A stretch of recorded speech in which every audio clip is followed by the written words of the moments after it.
Chapter 850.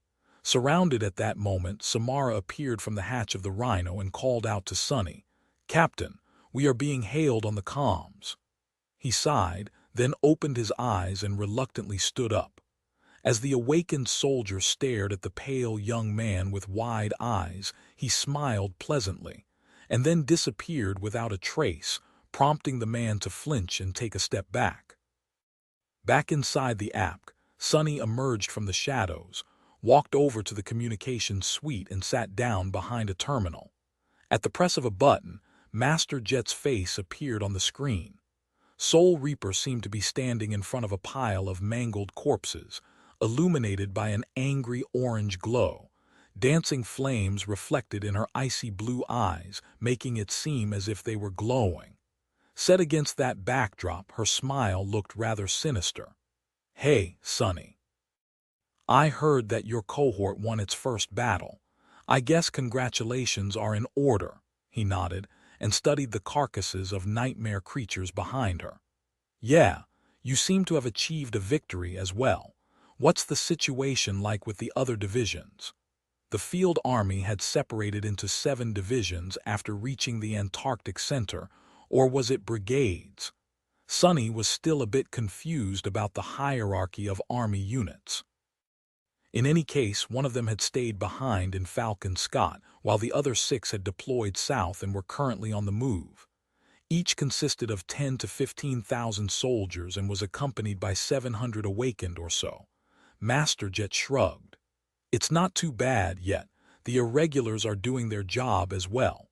For now, everything seems to be going according to plan. What about you? How did your cohort perform?" Sonny sighed. "Not bad. We mopped up the opposition easily enough.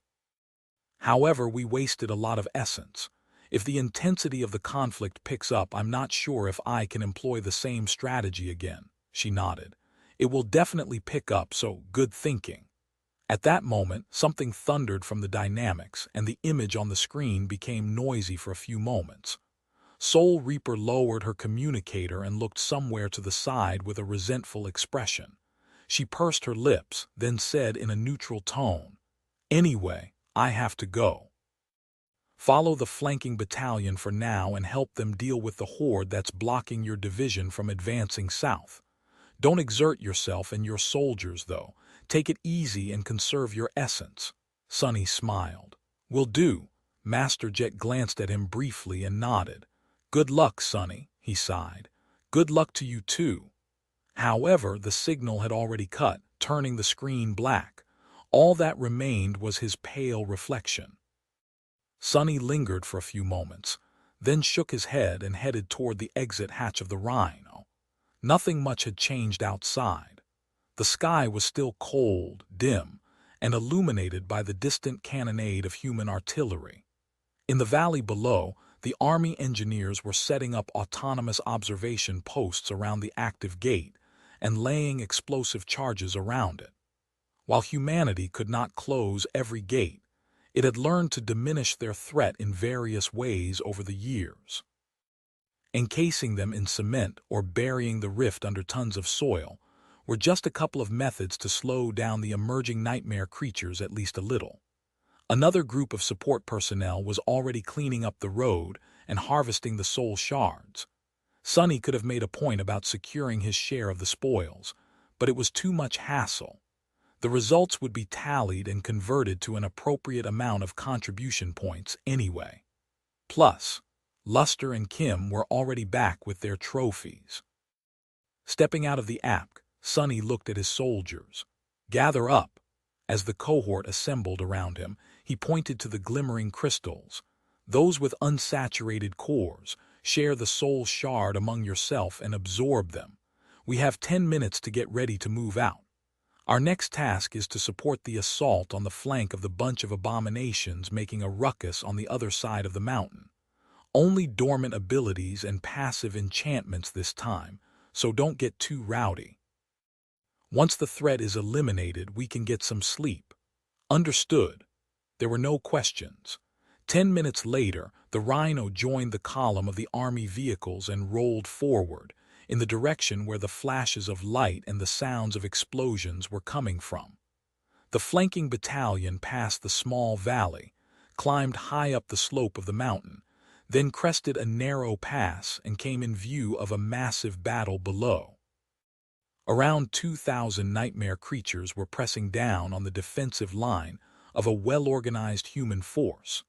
The soldiers were not in a hurry to attack and concentrated on keeping the abominations away from themselves. The barrage of explosive shells, squall of slugs unleashed by the towering war platforms and countless soldiers of the mechanized infantry, and several hundred awakened were doing a good job of containing the raging horde. Looking at the chaotic battlefield from above, Sunny grimaced.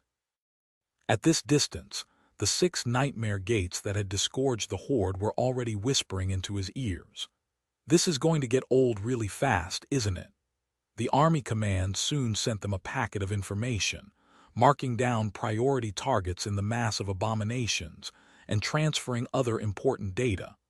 As the battalion formed to start the assault on the flank of the enemy force, Sunny studied it all and then pointed at an especially ugly monstrosity. "That will be our target. We must take this gate guardian down. You guys help me clear the path to the big bastard, then stay back." Sure, Master Jed had told him to take it easy, but Sunny was not going to miss a chance to earn a few shadow fragments. His eyes gleamed with bloodlust, making the members of the cohort shift uncomfortably. Soon the preparations were done, and the flanking force attacked. At the same time, the main body of the division changed its routine, initiating a charge of their own. Pressed between the two, the horde of nightmare creatures stood no chance. Of course, the battalion attacking from the slope of the mountain and the irregulars accompanying it got it much worse than the rest of the human force. Nevertheless, the resistance of the abominations was quickly crushed, and they were ruthlessly eradicated. Sunny managed to take down another gate guardian as well. As the exhausted soldiers celebrated the decisive victory, he scowled deeply and then looked south. The whispers assaulting his mind were growing stronger and stronger. A moment later, the ground shook, and the fabric of reality seemed to split open in the distance. Sunny closed his eyes for a moment. 1, 2, 3, as he watched with a weary expression, several new nightmare gates suddenly tore a path into the waking world. Then even more. The shocked soldiers rushed to get back into formations while countless abominations were appearing from the rifts, flooding the air with their frenzied howls and shrieks. Worse still, one of the gates opened directly behind the army, putting it into an encirclement. Standing on top of the corpse of the massive guardian, Sunny sighed and shook his head dejectedly. This is going to be a long day. Well, of course it would be. Since they were in Antarctica, this day was going to last for another few weeks, and then turn into a night that would last for many months. He had a feeling that this endless night would feel even longer. Shadow Slave Audiobook by Kevin, Chapter 851. No Holds Barred 7 New Gates. A flood of nightmare creatures. Thousands of tired soldiers who had hoped for a well-deserved reprieve after the long and furious battle, only to have that hope snuffed out in an instant. Sunny could feel the resolve of humans surrounding him falter, but in the end, they quickly collected themselves. The officers barked orders, the soldiers hurriedly gathered in proper formations, the lumbering mobile war platforms repositioned to open fire on the new threat. Truth be told, the new development was well within the division's ability to handle. Luckily, none of the gates showed signs of reaching Category 3, so they did not pose more threat than the previous 6. The human force had barely suffered any casualties, if any at all, in the recent battle, and they had a theoretical chance of repeating that success. If there was one problem, though, it was that the division, just like Sunny and his soldiers, had overexerted itself in the previous engagement. Logistical vehicles hastily moved forward to give the fighters an opportunity to reload their empty magazines and recharge their armor suits. Artillery needed new batches of explosive shells. Infantry needed energy cells and ammunition. MWP companies needed to cool down to avoid a forced shutdown. All that demanded time, which caused humans to blunder the immensely important opening act of the second offensive. Additionally, they had lost the precious terrain advantage and strategic control due to the fact that one of the gates opened behind them. That just meant that the warriors of the awakened detachment had to pick up the slack and buy their mundane comrades a chance to regroup and properly enter the battle. That included Sonny and his soldiers, too. Damnation! Sonny remained motionless for a few moments, studying the approaching flood of nightmare creatures as his mind went into an overdrive. He had no doubt that hundreds of awakened accompanying the division would be able to stall and destroy the threat eventually. However, this time, the human force was not going to achieve victory with minimal losses. Many people were going to die. Was it time to unleash his trump cards already? This is just day one, for heaven's sake. He had come to Antarctica in search of greater strength. Saving the lives of his fellow soldiers sounded very much like something that a man of conviction would do. However, Sonny was not convinced. Why should he go above and beyond to help these people to even the odds? It was not like they were going to suffer a crushing defeat. Victory was all but guaranteed, with only its cost remaining in doubt. Showing his aces, on the other hand, was a bit risky. Sonny would have felt more comfortable if he and his cohort were acting alone, but here in the middle of a massive battlefield. The thought left a bad taste in his mouth. He was tempted to bide his time. There was a grim feeling slowly rising in his heart, though. Indeed, it was the very start of a campaign that promised to be long and arduous. If Sonny did not go all out and his division lost a bunch more soldiers as a result, the losses would not be anywhere near substantial in the grand scheme of things. However, what would happen if a bunch of soldiers died tomorrow, too, and then the day after that and the day after that? Pretty soon, there would be no one left to fight by his side. And that was a big problem. Suddenly, a simple and chilling realization struck his mind. Sonny's eyes widened slightly. The thing he had come to understand was so straightforward that it bordered on obvious. Antarctica was not a place where one could hold back. Even though the chain of nightmares was far away from reaching its full magnitude, everyone had to exert themselves to the absolute limit already, or face eventual and inevitable destruction. In fact, even that might not be enough. Sonny gritted his teeth. He had known that this cataclysm was going to be a dreadful trial, of course, but now it became starkly clear that even Sonny had underestimated the true scope of the disaster. Theoretical understanding was very different from actual knowledge. Standing on top of the corpse of a mighty gate guardian, he sighed, and then glanced at his soldiers. That gate over there seems to be bringing our old eyeless friends to the real world. Since we already know how to handle them, it will be our next target. As one of the very few masters in the division, and a captain of the first irregular company to boot, Sonny had a larger responsibility than most. It was a given that his cohort would have to lead the charge on one of the 7 gates. However, he couldn't be in several places at the same time. The gate that had opened behind the human formation, the one that posed the most threat and prevented the division from presenting a united front, thus constraining every soldier on the battlefield, was too far away from his position, and so the irregulars had no hope of reaching it in time. Someone else would have to handle it. Move out. Samara, change position to get a clear line of fire on the designated gate. Kimmy, stay close to Luster and assist him in covering the vanguard's back. Stay alive. Kill them all. Without wasting any more time, the cohort rushed forward to meet the onslaught of frenzied abominations. Hundreds of awakened joined them, creating a buffer between the nightmare creatures and the line of mundane soldiers, buying time for the division to form an effective response. A dozen seconds after they left, however, something moved in the shadow of the massive carcass. Suddenly, A terrifying black steed emerged from it, carrying a fearsome dark rider. The rider observed the battlefield with cold indifference, and then sent her destrier into a gallop. Their eyes burned with infernal red flames. Nightmare and Saint were heading away from the approaching abominations, toward the hastily assembled battle formation of human soldiers. Chapter 852. The return of the Lord. A soldier named Ash was not having a great day. Early into the battle, his powerful exoskeleton armor suit sustained damage to one of its knee joints. Although he could still fight and shoot his rifle, not to mention more than willing to face the abominations despite having his mobility severely reduced, the command judged that the risk was not worth it. As a result, he had to abandon his fellow infantrymen and retreat to the supply train of the division, where a team of techs tried to repair his suit as fast as possible.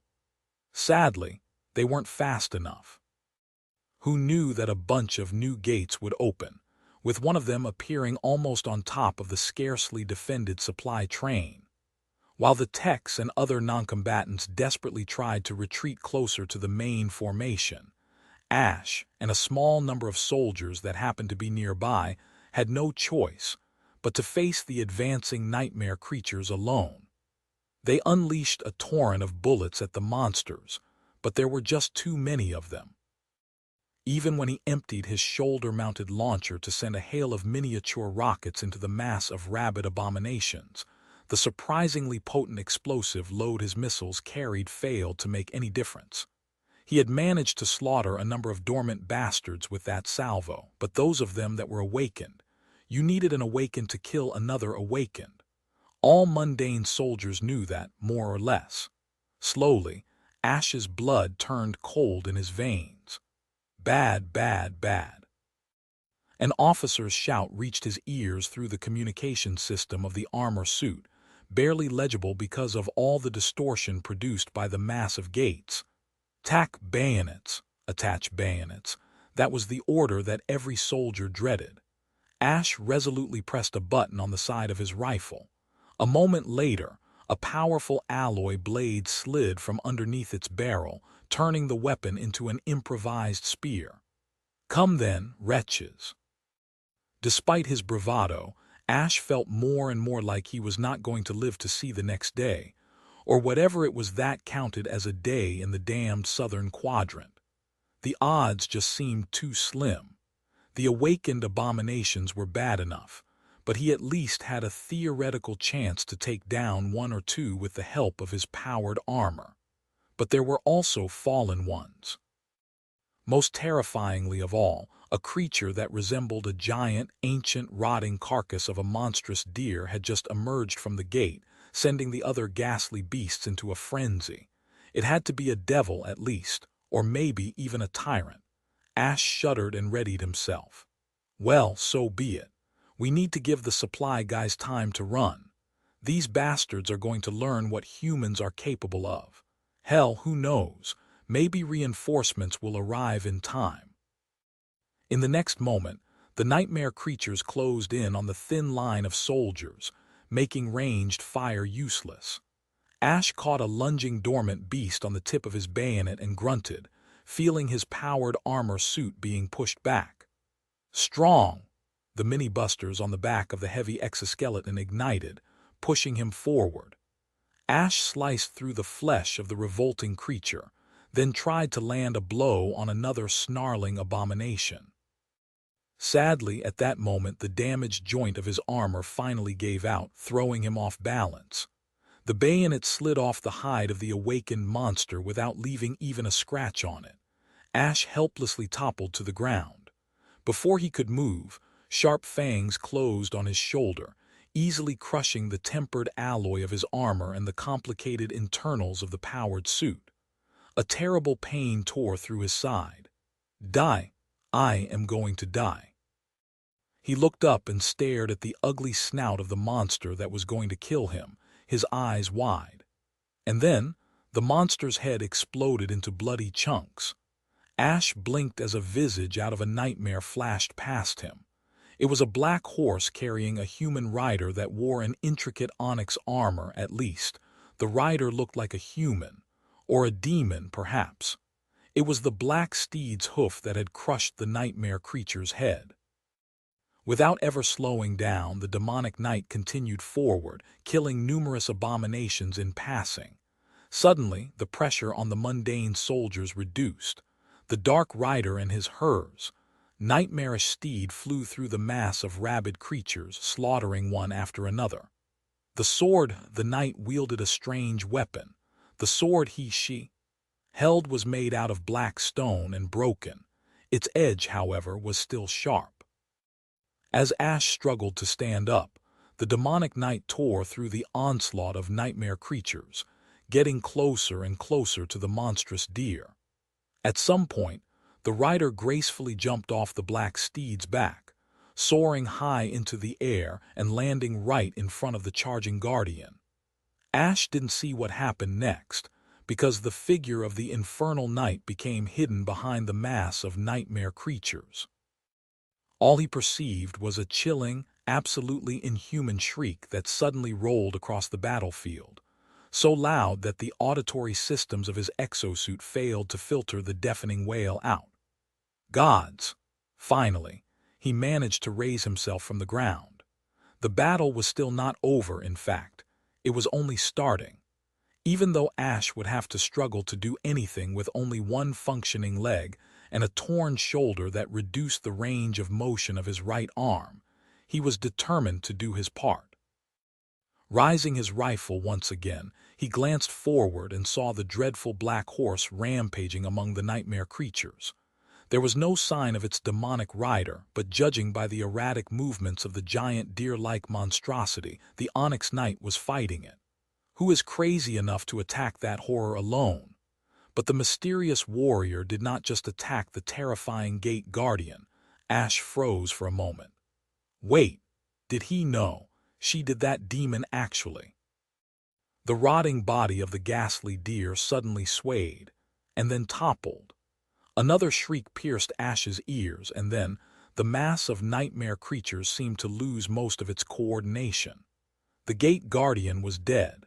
Ash couldn't believe his luck. And as if fortune truly smiled on him today, not too long after the fearsome abomination fell, reinforcements arrived from behind, forging an impregnable defense line to stop the enemy's advance. Ash fired the last of his bullets, then stumbled away and retreated. This time he was sent to the field hospital instead of a repair vehicle, to have his body tended to instead of his powered suit. There, wincing as his torn shoulder was hastily mended together, Ash frowned. Wait, that armor, that demonic aura, the cold indifference and dark charisma. His eyes suddenly widened. The battle still raged on, but Ash was utterly preoccupied by something else. Was I saved by Mongrel?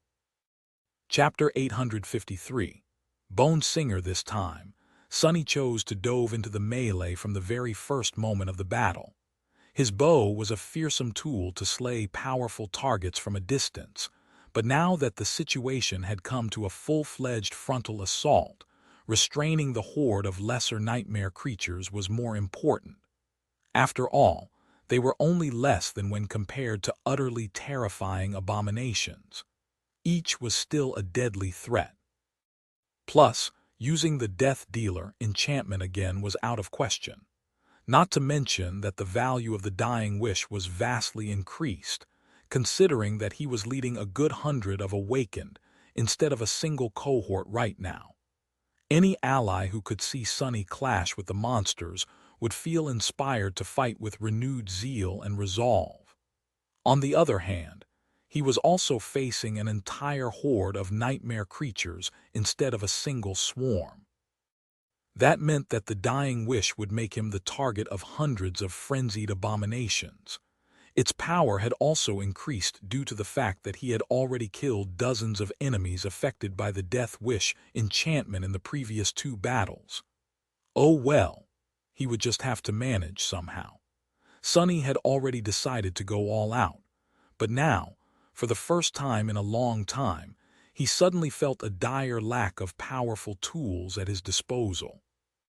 He had always prided himself on how formidable and versatile his arsenal of memories was, but it seemed to have fallen behind the kinds of threats Sunny was facing these days. He didn't even have anything to arm Saint with.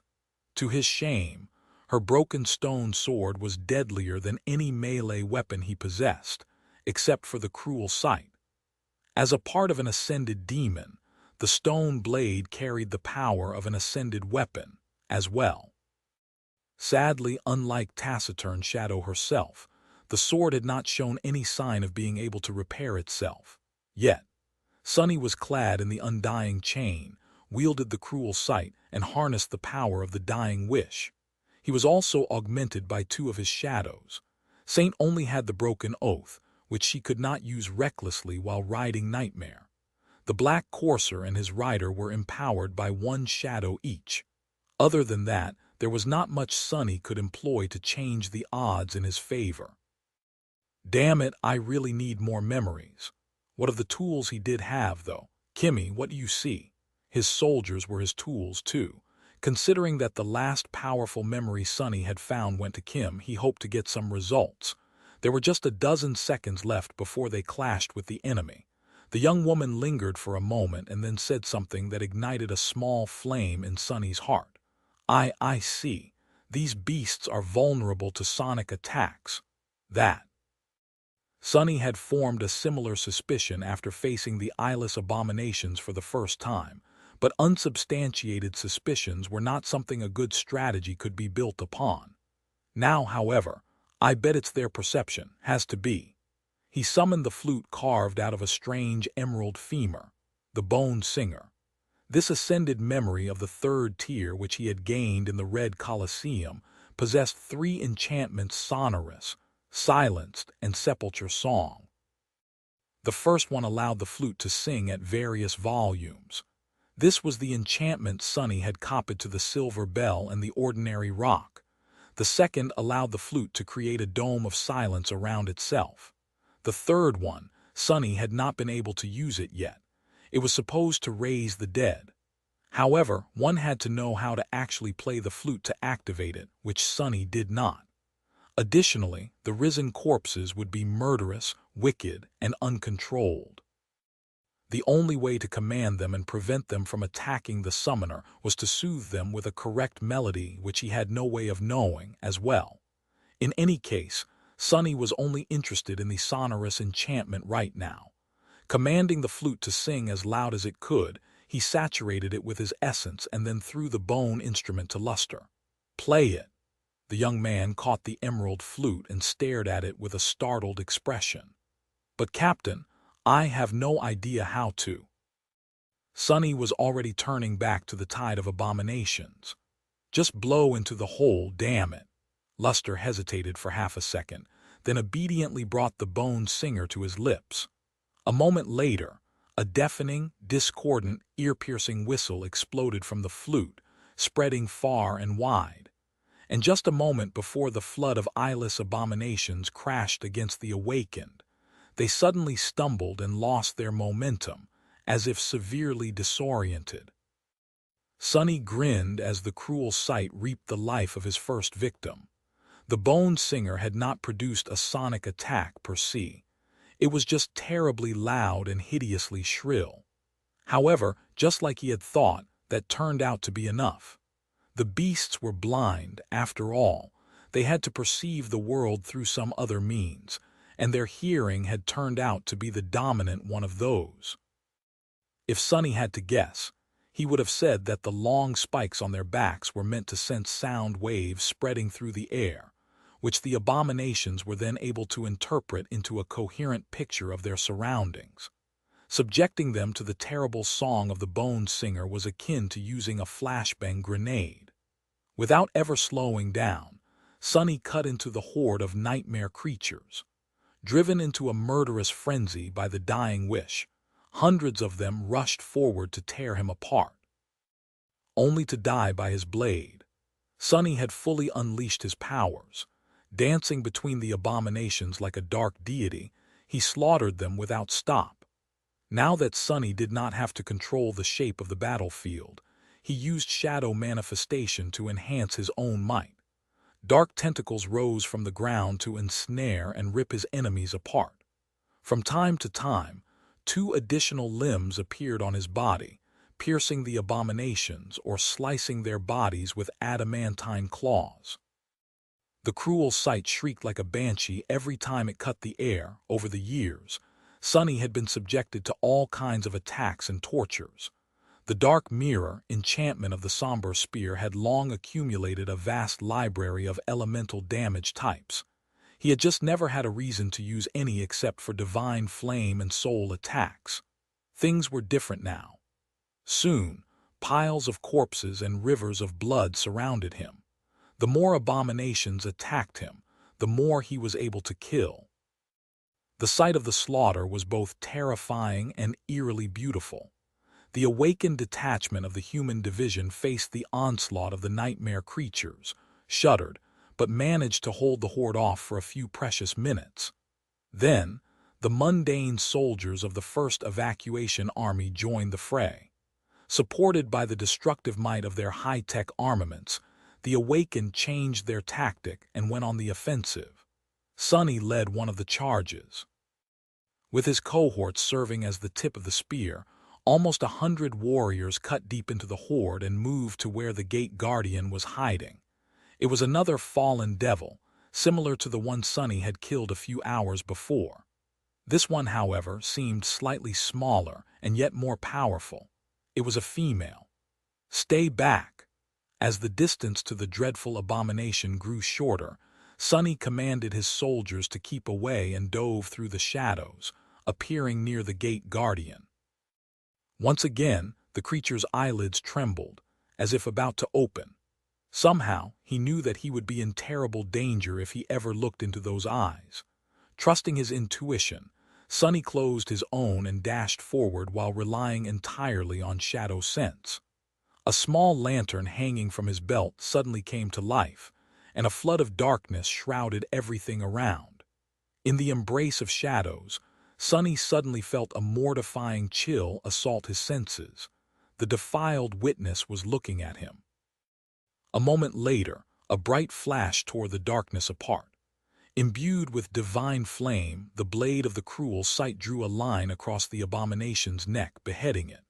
As the decapitated corpse fell to its knees, the bestial head flew away, enveloped in white flames. Not long after that, the battle was finally over. Chapter 854, Perfect Alibi. What a day! Sunny tiredly dragged his body back to the rhino, wincing in disgust at all the bodies littering the ground. Why did nightmare creatures have to be so ugly? Why do you prefer to be surrounded by pretty corpses? That would probably be even worse. War was ugly, and maybe, just maybe, it was actually a redeeming quality. His soldiers followed him just as exhausted. No one was seriously wounded, which was the best result Sunny could have hoped for. However, they were in no mood to speak. Other fighters of the First Army, however, felt differently. A buzz of voices surrounded them. The division was in the process of regrouping after the unexpectedly strenuous confrontation with not one, but 2 entire hordes of abominations. The logistics of the whole process were pure hell, which was only made worse by the strong interference produced by the gates. The gates, in the immediate area around the human force, separated merely by a few kilometers each. There were now 15 of them. 7 had opened at some point in the past, and 8 more opened simultaneously just a few hours ago. The idea of something like that happening would have seemed preposterous before, but with the chain of nightmares descending upon the southern quadrant, nothing was impossible anymore. Sunny shook his head. At least he collected plenty of fragments today, as well as earning himself some reputation. Anyone who had seen him fight had to be impressed, and why wouldn't they be? Sunny had personally slain 3 gate guardians today. There was one problem, though. As he walked through the battlefield, he couldn't help but overhear bits and pieces of various conversations. "Damn, these irregulars are no joke. Have you seen their captain? The man is a demon. I saw him tear the head off a fallen devil's body with his bare hands. Wait, really? Although now that I look at him, it's easy to believe. That giant guy with a sledgehammer, right? No, you idiot. The pale kid. You know, the one who looks like a haunted vintage doll. Man who cares about some captain. Haven't you heard? Heard what? That gate behind us, do you know who cleared it? It was Mongrel, Lord Mongrel himself. No way, he's in Antarctica. Sonny blinked. What? The more he listened to what the soldiers were talking about, the more he heard the damned nickname. Mongrel, Mongrel, Mongrel. Are they all insane? Sure, Saint's armor looked somewhat similar to the mantle of the underworld, but everything else was different. Firstly, and most importantly, she was clearly a woman while he was obviously a man. Secondly, his shadow wore her closed helmet instead of Weaver's mask. Who could mistake one for another? After thinking about it for a bit, however, Sonny came to a disturbing conclusion. He knew what Weaver's mask could do and why he wore it. People, however, did not. To them, the fearsome mask was just another memory, so it was perfectly natural that Mongrel would don a helmet instead of it before going into battle. Additionally, he doubted that anyone had gotten a good look at Saint. She was moving incredibly fast while galloping to the rear of the human formation, and then dove into a mass of nightmare creatures without ever slowing down. Whatever recording remained had to be of terrible quality, considering the disrupting effect of the gates. And speaking of recordings, as soon as they reached the Rhino, Sonny connected his communicator to the vehicle's powerful communications suite and accessed the network. Almost immediately, the sensational titles of several recent articles attracted his attention. A humble hero. After eschewing the allure of fame and avoiding the limelight for almost 2 years, renowned swordsman Mongrel appears in Antarctica to save 15,000 soldiers from certain doom. Guardian angel of humanity, true to his word, Long Mongrel, who once proclaimed that he was just a human, courageously puts his life at risk to protect the human race. Exclusive footage of Lord Mongrel vanquishing a fallen tyrant. Lord Mongrel confirmed to be a lady. Sonny silently covered his face with a hand. Gods, that was fast. The government propaganda machine must have decided that Lord Mongrel, whoever he might be, was a good tool to prop up the current recruitment efforts. A somewhat hot celebrity appearing on the battlefield was a good tool to inspire more people to enlist. His face turned a little bitter. I killed 3 whole gate guardians, damn it. 3. Saint only killed 1, and even then it was with the help of Nightmare. Why is no one speaking about me?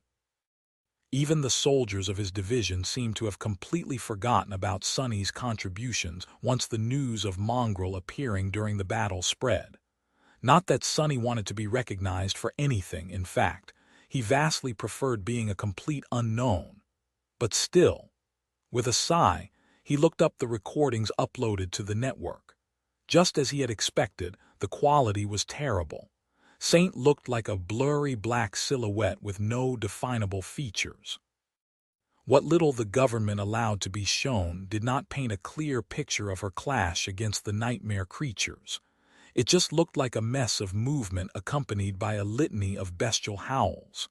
However, that only added fuel to the collective imagination of people who had watched the video.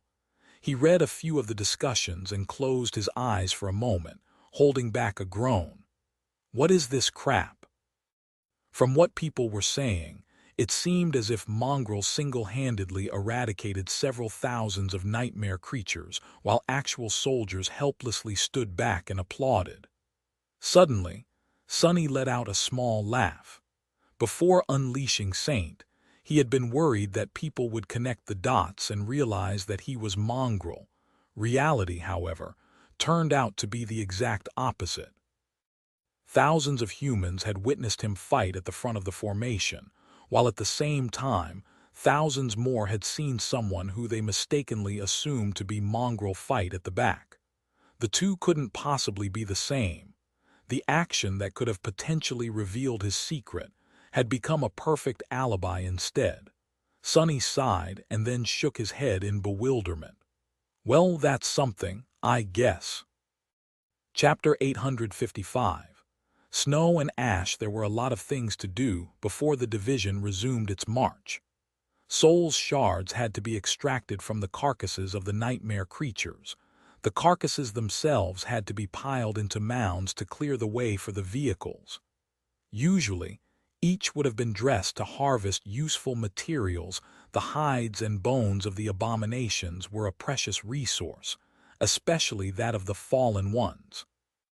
However, no one had time to properly process the remains of the fearsome horde, so the corpses were simply discarded by the side of the road, doused in incendiary liquid and burned. The transports and artillery vehicles, damaged war platforms, and powered suits of mechanized infantry had to be checked and repaired. Spent ammunition had to be replaced, wounded had to be healed. Soldiers, both mundane and awakened, needed time to rest and recover. Aboard the Rhino, members of the cohort slept in shifts. 3 entered the dream realm while the other 3 remained on guard. As soon as the first shift returned, the second shift took their place inside the sleeping pod. Sonny remained awake, meditating silently at the back of the vehicle. In the morning, the division had to perform one final task. In a solemn silence, the bodies of the fallen soldiers, about 100 or so, were covered by pristine white flags. The general in command of the division gave a short speech, and then lowered his head. After that, several war platforms towering above him activated powerful flamethrowers attached to their mechanical arms, unleashing long streams of furious fire to consume the bodies. In the harsh conditions of the Antarctic campaign, the First Army could not give its fallen a better burial. Even if the division could spare time to dig graves in the frozen soil, the risk of a stray nightmare creature disturbing them in the future was too high. And with so many living people waiting for their turn to board the evacuation ships, sacrificing precious space to send the bodies back home was a luxury that no one could afford. Looking at the funeral pyre in silence, Sonny couldn't help but fall into a somber mood.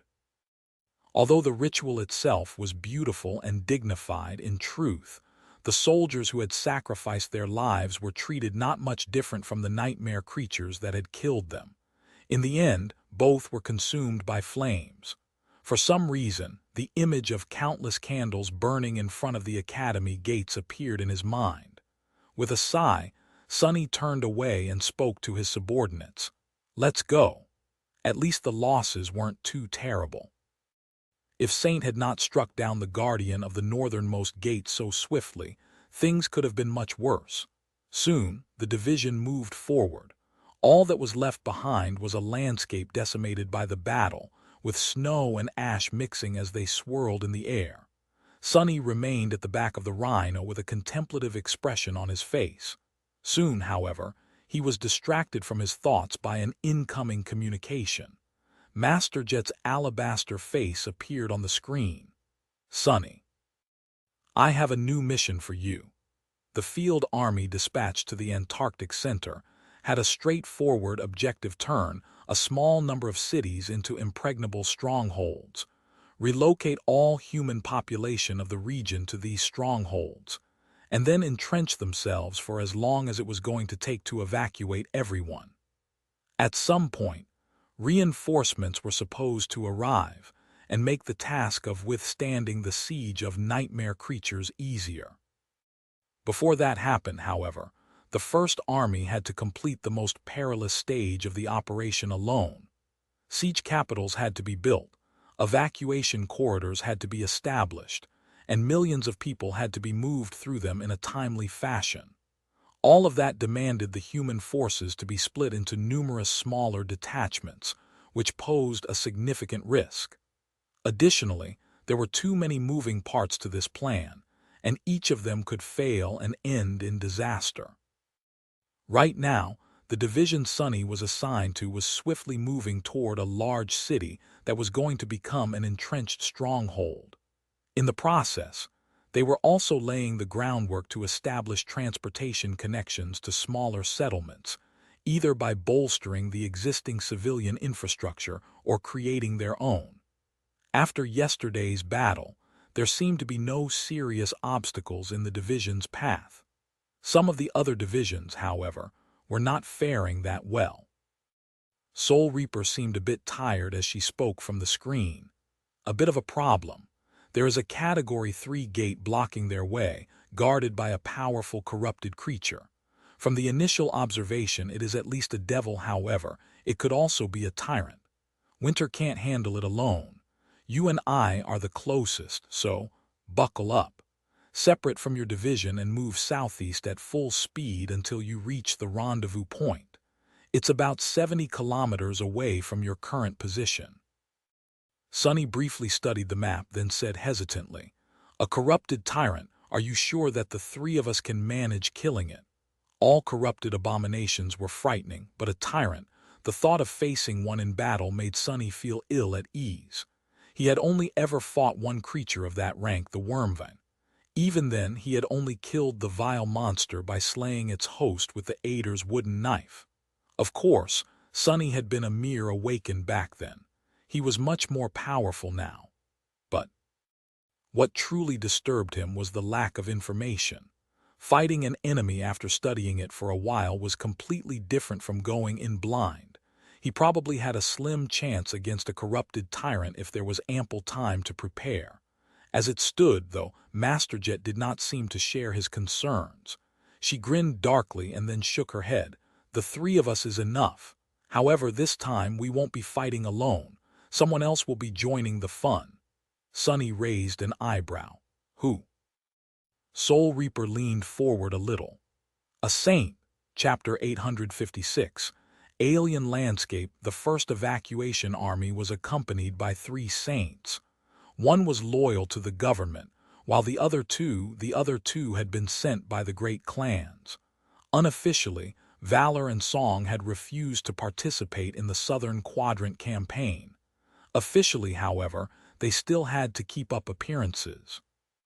For that reason, each had provided a token force to support the evacuation effort, and the 2 saints in question were in charge of these forces. Sunny did not know who these transcendent were.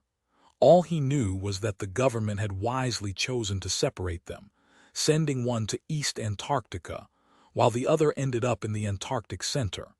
And now, apparently, that latter was coming to aid the irregulars in vanquishing a powerful corrupted abomination. He was not sure how to feel about that. On one hand, the help of a saint was more than welcomed. On the other hand, one of the reasons he had decided to participate in the Antarctica campaign was to get away from the great clans and their machinations. Now, it seemed that he just couldn't escape coming in contact with the sovereigns and their forces. Curse it all! With a sigh, Sunny sent Luster the coordinates of the rendezvous point and walked over to the pilot's cabin. "We have new orders. Get to this location as fast as possible." The young man yawned, studied the coordinates for a bit, and then nodded. "Aye, sir." He lingered for a moment. By the way, what's there?" Sunny shrugged with a nonchalant expression. "A corrupted tyrant, something like that." Luster paled, stared at him with wide eyes, and suddenly grew very quiet. Rhino left the marching formation of the division and accelerated forward, quickly overtaking slower vehicles. Then it made a sharp turn, left the wide highway entirely, and entered uneven terrain. Its massive wheels easily rolled through mud and rocks. Thanks to the high-tech suspension system, the members of the cohort barely felt any disturbance. In the next several hours, the armored vehicle briskly traversed the wild expanse of the Antarctic Center.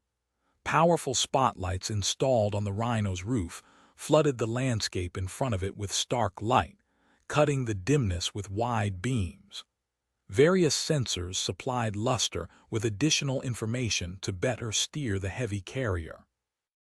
The Antarctic Center was very different from the wilderness of Asia that Sunny had seen during his brief train ride.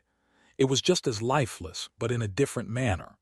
There were fewer signs of past wars and disasters here, but at the same time, the land somehow seemed even more desolate. It was much more uneven and mountainous, too. Basically, most of the landmass was covered by a vast mountain chain. Because of that, the horizon was obscured most of the time, and it was hard to notice any approaching threats. More than that, the landscape itself looked strange and alien. Well, no surprise. After all, Antarctica had been covered by ice for millions of years, and only recently shrugged off its heavy veil. The passing of monumental glaciers had left many strange things behind. The rhino was doing an amazing job of navigating the complicated terrain. It moved toward the rendezvous point with sufficient speed, sometimes making use of existing roads, sometimes cutting through untouched wilderness. It climbed or descended tall hills and mountain outcroppings, traversed stretches of frozen marshlands, and waded through labyrinths of giant boulders with equal ease. If there was one thing that kept Sonny tense, it was that he rarely had an opportunity to see far ahead. These days, the southern quadrant was not as lifeless as it had used to be. The life that was spreading through its reaches, however, was not the kind anyone in the waking world would welcome. Eventually, he sighed and climbed on the rhino's roof through one of the upper hatches. Since Samara was yet to return from the dream realm, Sonny was the only member of the cohort with decent means of ranged attack. Using the open lid of the hatch to shield himself from the cold winds, Sonny summoned Morgan's warbow and peered into the dimness that surrounded the moving vehicle. In the next few hours, he had to use his bow 3 times.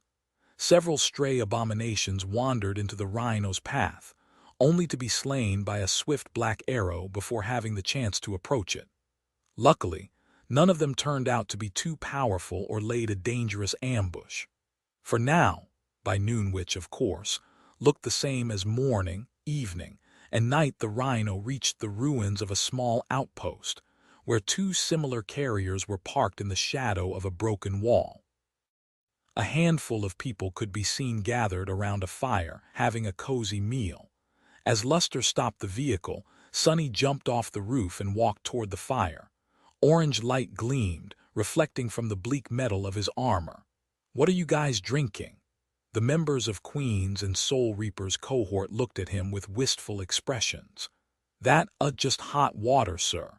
The cargo capacity of our carriers is limited, so we couldn't bring anything better." He shook his head, then summoned the covetous coffer. As the large chest manifested itself into reality and opened its toothy maw, Sonny thrust his hand inside, and then threw a can of instant coffee and an expensive chocolate bar to the startled awakened. "Oh, sir. Thank you, sir." The bunch of irregulars did not look like people who were about to fight a corrupted abomination of a high class. They seemed relaxed and nonchalant about the whole ordeal, and paid more attention to the can of coffee than to a menacing mountain that loomed above them. The Category 3 gate was situated on its peak. As the grateful awakened brewed coffee for themselves and Sonny's soldiers, who emerged from the rhino and joined them, he looked around and noticed Master Jet and Winter. The 2 were standing some distance away, discussing something between themselves in low voices. He headed toward them and caught the tail end of their conversation. "Is definitely a woman, hot as hell too. I am telling you, idiot, I saw that mongrel guy myself once. He's definitely a man. Everyone knows that you're blind in both eyes when it comes to these things, Reaper. I mean, remember the time when that handsome saint tried to hit on you? What are you talking about? He was just hoping to cooperate with us to claim a new citadel. Damn, you are hopeless, you know that, all men." At that moment, Sonny approached them, glanced at Master Jet, and then cleared his throat. Winter stared at him for a moment. "See, case in point. What is that supposed to mean?" As Sonny pondered what she alluded to, Master Jet smiled and waved at him. "Ah, Sonny, you're just on time. The saint should be arriving any moment now, too." He couldn't help but frown. Who exactly is, at that moment, a vaguely familiar feeling suddenly overwhelmed him. Sunny sensed a massive shadow covering the ruined outpost, and then heard a sound that resembled the rustle of 1,000 wings. Suddenly, a fourth figure was standing among them. Sunny blinked, momentarily lost for words. Saint Tyrus, what are you doing here?" In front of his stood none other than Sky Tide of the White Feather Clan. Chapter 857. Jade. Beetle, the woman standing in front of Sunny, was tall and slender, with long hair that fell down in a gentle cascade of pale gold. Her posture was perfectly straight, and her cold face was dazzlingly beautiful.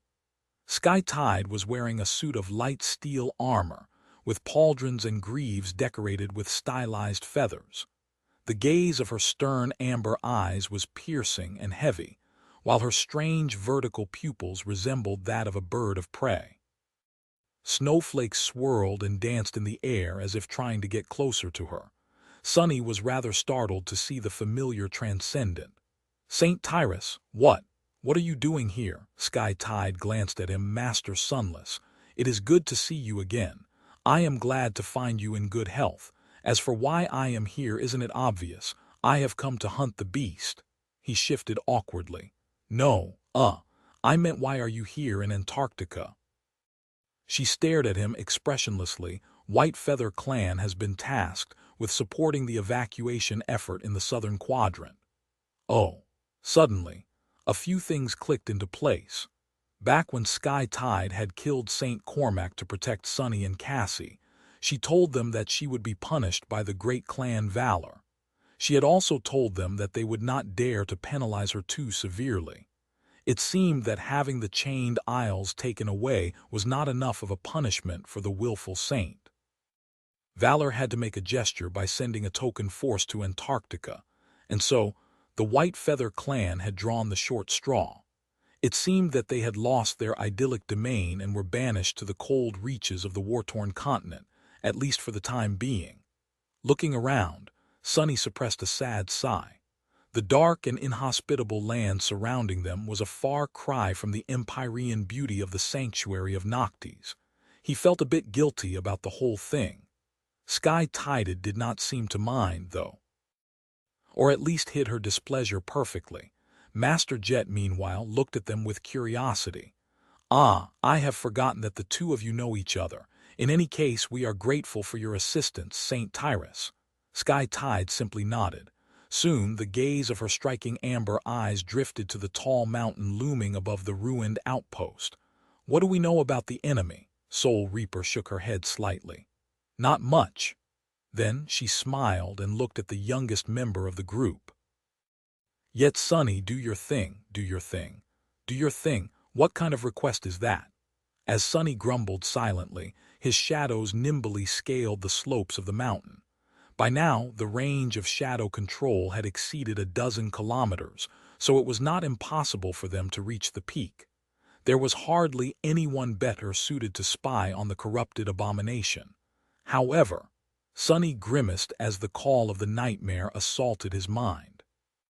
Now that he was observing a Category 3 gate, its subtle influence grew much stronger and harder to ignore. There was a wide crack that had almost split the peak of the mountain in two. The dark rift of the gate pulsed inside the cavernous schism, and there was stone debris littering the immediate area around it. Many shards had rolled down the steep slopes, while a few giant boulders had even reached all the way down, smashing large parts of the outpost the irregulars were currently hiding in and decimating the road that led to it. Strangely, he did not notice the nightmare creatures immediately. It was only after the creepy shadow, true to its name, crept closer that a sudden shiver ran through his body. Sunny noticed hundreds of shapes resting between the rocks.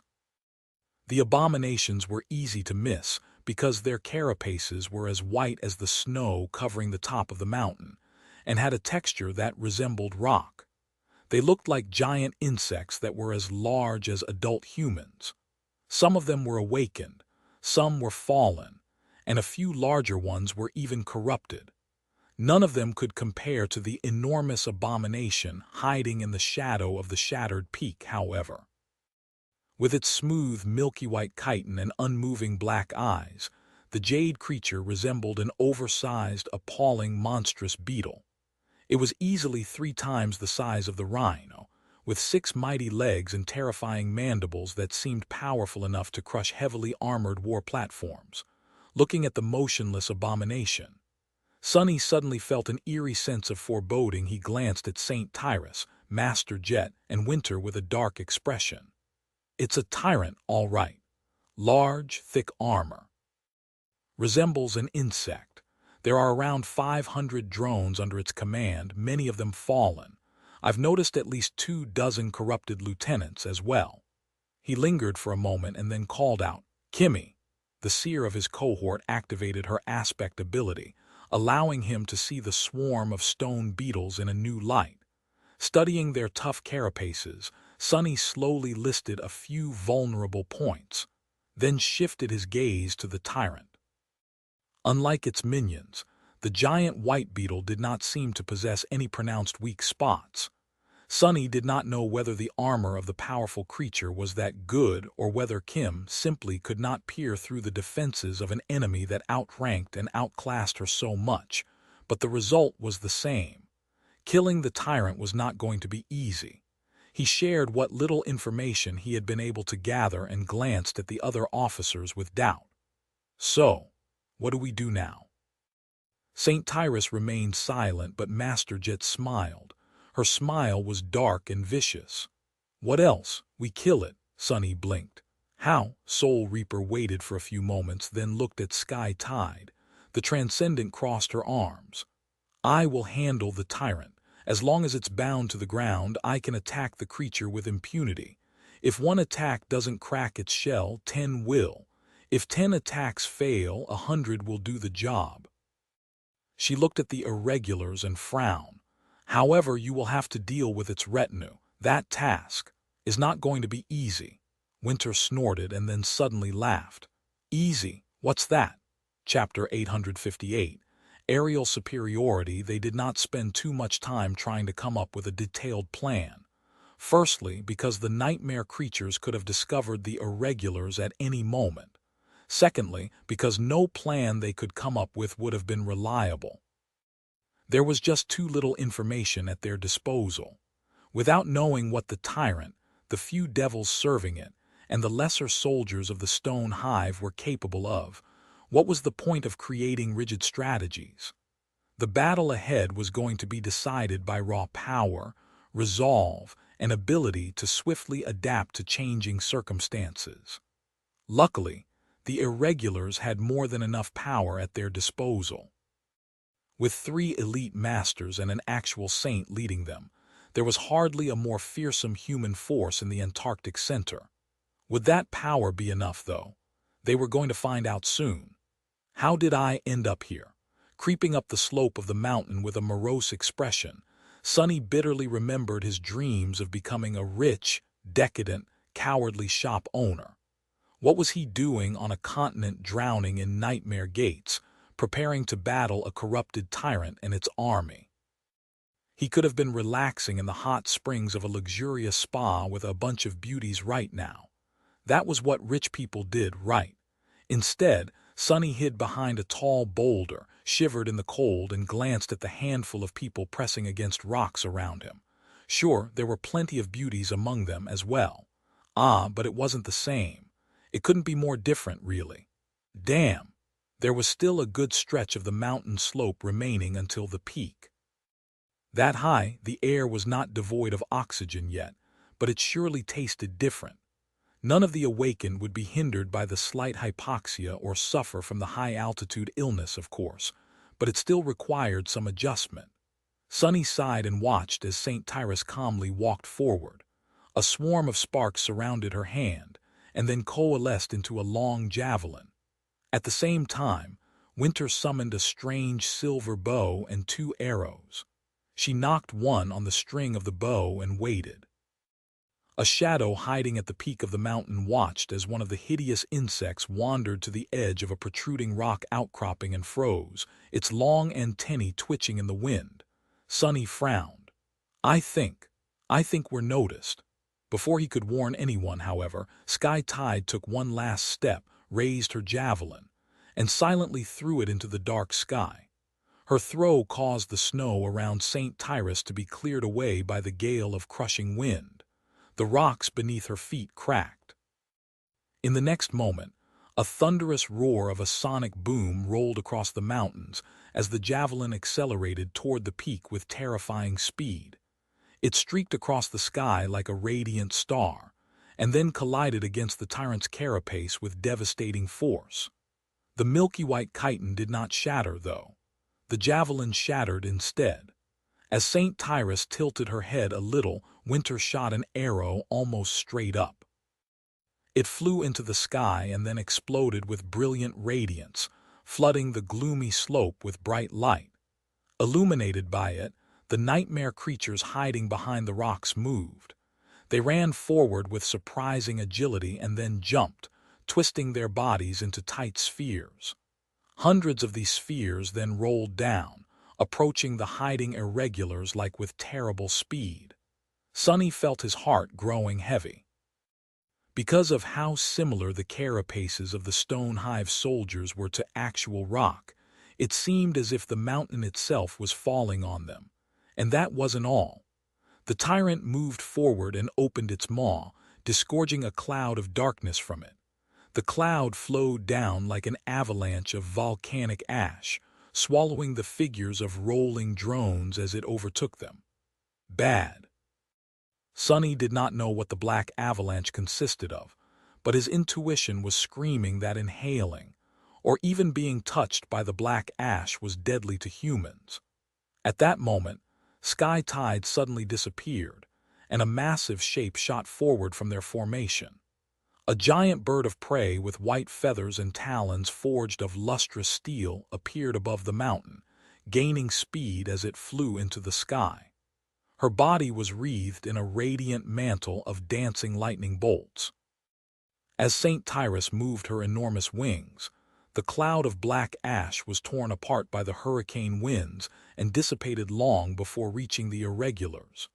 She soared high into the dim sky and then plummeted down, aiming to savage the Jade Beetle with her terrifying beak.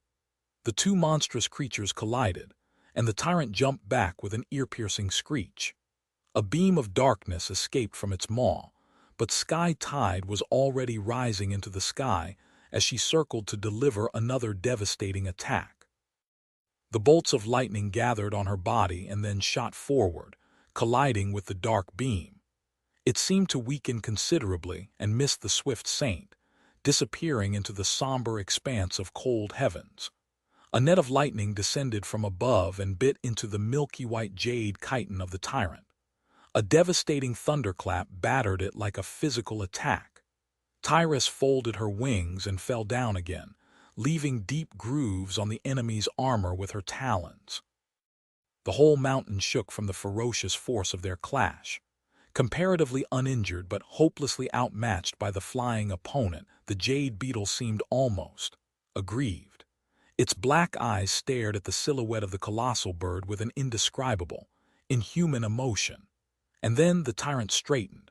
Its carapace suddenly seemed to split in the middle and move aside like a giant gate. From beneath it, 4 long, translucent wings emerged and then blurred, causing the massive creature to rise into the air. It would have been an eerily beautiful image, if it wasn't so dreadful. Looking from below, Sonny gritted his teeth. Well, crap. Chapter 859. Summit the corrupted tyrant and Sky Tide were of the same rank, but there was an abyss of 4 entire classes separating them. Nevertheless, St. Tyrus had been confident in her ability of defeating the perverse creature. As long as it was bound to the ground, that was what she had told them. Watching the giant insect spread its 4 translucent wings and soar into the somber sky, both grotesque and eerily beautiful at the same time, Sonny froze for a moment. Then he looked back down. Nothing ever went according to plan. That was just the reality of things, and the irregulars had been prepared to face unforeseen circumstances from the very start. St. Tyrus was going to have to manage somehow on her own. The rest of them had their own trial to face. He couldn't spare attention to the titanic battle happening above. Hundreds of nightmare creatures were bearing down upon the three cohorts of irregulars like an avalanche. Contracted into balls of white chitin, the soldiers of the stone hive were rolling down the mountain slope with tremendous speed, all their vulnerable spots safely protected. Their advance could be easily seen in the light of winter's radiant arrow. Among them were awakened, fallen, and even corrupted abominations. Beasts, monsters, demons, and even devils.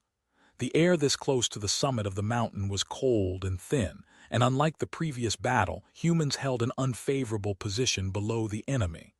Worse still, Sunny had yet to recover from yesterday's exertion. He had barely half of his essence left. Saint and Nightmare were mending themselves in the dark flames of his soul after the clash with the powerful Gate Guardian. Things weren't looking good. Whatever, more fragments for me. As he thought that, Winter sent a second arrow into the sky. It disappeared into the darkness and then seemed to explode into 1,000 brilliant shards. Her aspect was a strange one.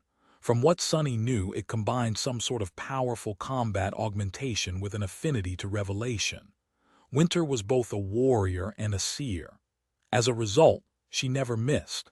That was not an exaggeration, just a frightening and bizarre fact. She had literally never missed a shot since becoming an awakened.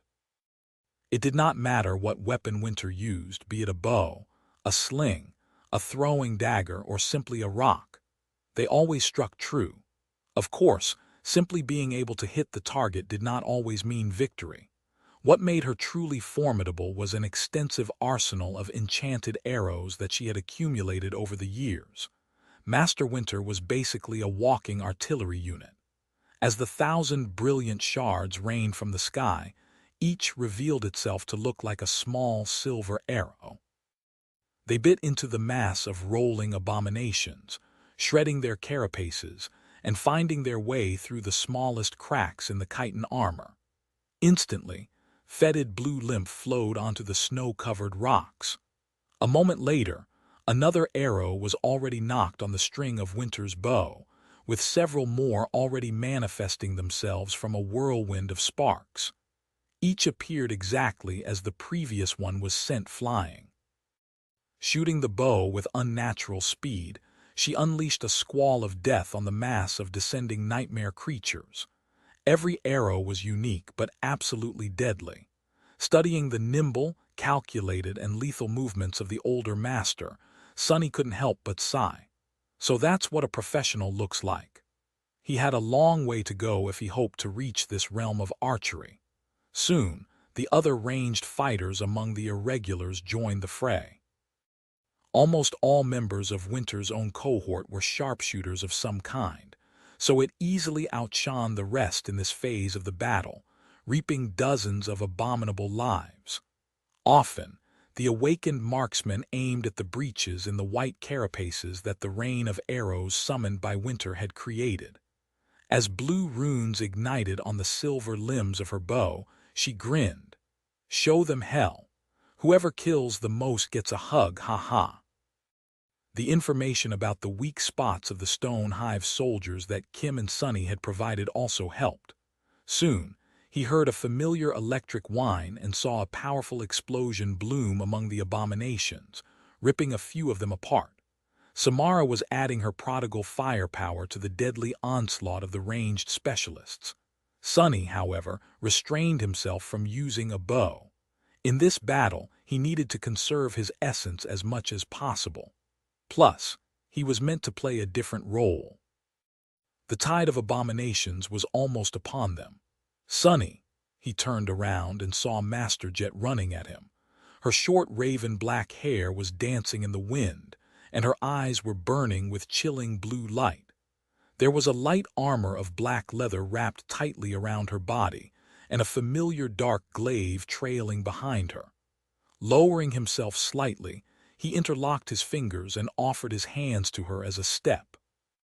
As soon as Soul Reaper's foot landed in this cradle, he strained his muscles and threw her into the air. Augmented by 3 shadows, his strength was nothing short of monstrous. Boosted by Sunny, Jet flew forward as if she was an arrow herself. The somber glaive flashed, cutting. No, passing through the body of one of the corrupted abominations before it could even react. The creature rolled forward with tremendous speed for a few more moments, but then suddenly convulsed, unfurled its massive body, and came to a shuddering stop. Its white carapace was perfectly whole, with not even a smallest crack on it. And yet, the massive beast was dead. As Soul Reaper landed slid on the icy rocks, hundreds of abominations attacked the line of irregulars and the swift human who had managed to kill one of their leaders. The massive balls of white chitin instantly unfurled into terrifying insect-like abominations and lunged at their victims, their sharp mandibles clicking and their segmented legs scraping against the stones.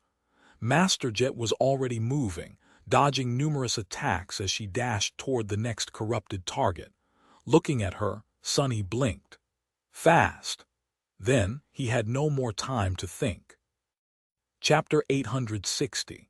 Stone Hive. Even though the archers managed to kill and wound a lot of nightmare creatures, there were still enough of them left to bury the irregulars under a mass of chitinous bodies. Master Jet's sudden advance divided their attention and lessened the pressure on the rest of the human force, but that was not her primary goal. In this battle, Soul Reaper was tasked with the most important objective, eliminating the corrupted abominations that threatened to wipe out the awakened soldiers. Awakened were supposed to fight nightmare creatures of their own rank.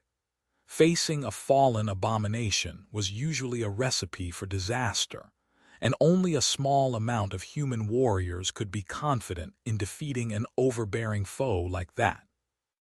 Killing a creature of a higher rank was a rare enough accomplishment that it could substantially change one's reputation. Still, it was not impossible. Sunny himself, as well as every other survivor of the Forgotten Shore, had slain plenty of beings that they had no business fighting. That was what made them so abnormal. In the terrible crucible of the Forgotten Shore, only the strongest of the strongest survived.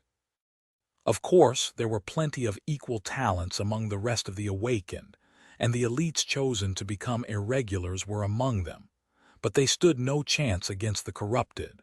The power gap of 2 ranks was just too insurmountable. In the rarest of circumstances, a victory could still be possible, but usually, awakened would not even be able to leave a scratch on the bodies of these monsters. No conventional weapon could harm them either. That was why the corrupted lieutenants of the Stone Hive had to die first, considering that these revolting insects possessed immensely durable armor. Soul Reaper had been chosen to strike them down. Her dreadful aspect, after all, allowed her to ignore all forms of physical protection. That did not mean that the rest of the irregulars were going to get it easy. Even without the strongest abominations, the rest of the Hive was more than capable of tearing the few humans apart. Unless humans destroyed them first. This time, the terrain they had to fight on did not give the irregulars any advantages. They could not create a layered formation where melee fighters held the enemies off in the front while the archers pelted them with arrows from the back. The small human force was destined to be instantly surrounded. That was where Sunny came in. Most of the irregulars created a defensive line slightly higher up the slope, while the range specialists continued to shoot arrows and other projectiles over their heads. Their line bent like a crescent moon so that the abominations could not attack them from the sides. He alone stood behind the formation, holding the cruel sight and breathing deeply. Sunny's task was simple: to not let even a single nightmare creature attack the human force from the back. Let's go. The tide of Stone Hive soldiers broke against the single blade of Soul Reaper's glaive, collided against the defensive line of irregulars and spilled over it. He saw a mass of abominations slide past him from the sides, slow down, then turn around and scurry back up the slope. His fourth shadow had just returned and wrapped itself around the blade of the cruel sight, and at the same time, the dying wish called the enemy's fourth. Sunny dashed forward with stunning speed. At the same time, the shadows around him seethed, and then exploded forward with four long and powerful tentacles. Each tentacle pierced the carapace of a nightmarish insect and tore its body apart. A moment later, the cruel sight shone with furious white light and slid into a thin crack between the thorax and the head of a fallen abomination, turning its soft innards and brain into ash. Sunny twisted his spear, decapitating the appalling creature. To his surprise, even without its head, the insect continued forward, trying to skewer him with two of its long, segmented legs. With a startled snarl, Sunny crashed into it with his shoulder and sent the heavy monster flying back like a cannonball. At the same time, his shadow tentacles twisted and shot forward, breaking the legs of several more abominations. Bastards! Do you really think you can touch me? Pathetic bugs like you can never hope to kill a noble cockroach like me. Suddenly, a mad smile appeared on his face. Grinning like a lunatic, Sunny spun in the growing tide of stone Hive soldiers, killing them one after another. After the Red Colosseum, it was not hard for him to shadow nightmare creatures. Even though bestial abominations like these did not possess sentience, let alone refined battle techniques, they still had unique instincts, behavioral patterns, and character. As such, he could mirror and predict their attacks just as well as that of humans. In fact, it was much easier, but also much harder.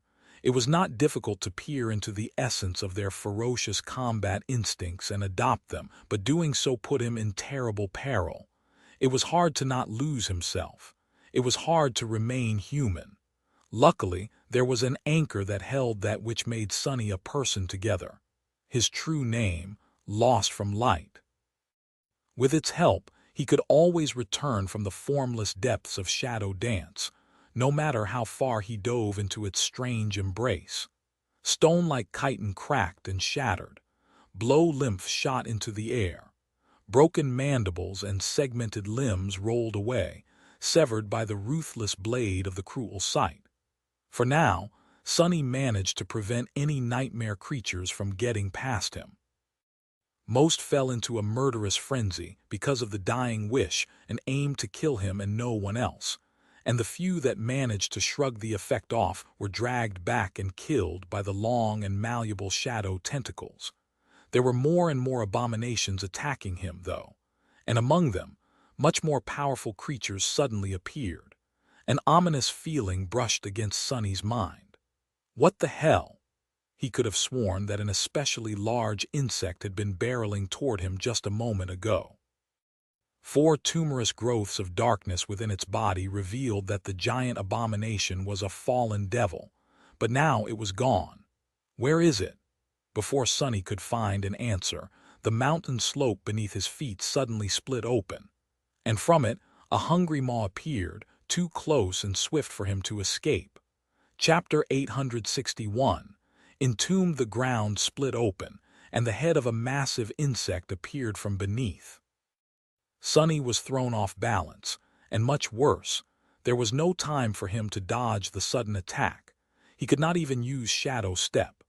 Crap! Before he could do anything, the maw of the fallen devil closed around one of his legs. Sharp mandibles scraped against his greave, smearing revolting mucus all over the bleak steel of the undying chain. The good news was that his transcendent armor turned out to be too tough to be bitten through by the damned abomination. No matter how hard the creature pressed with its jaws, the armored greave refused to bend or be pierced. It also withstood the corrosive effect of the liquid oozing from the insect's maw.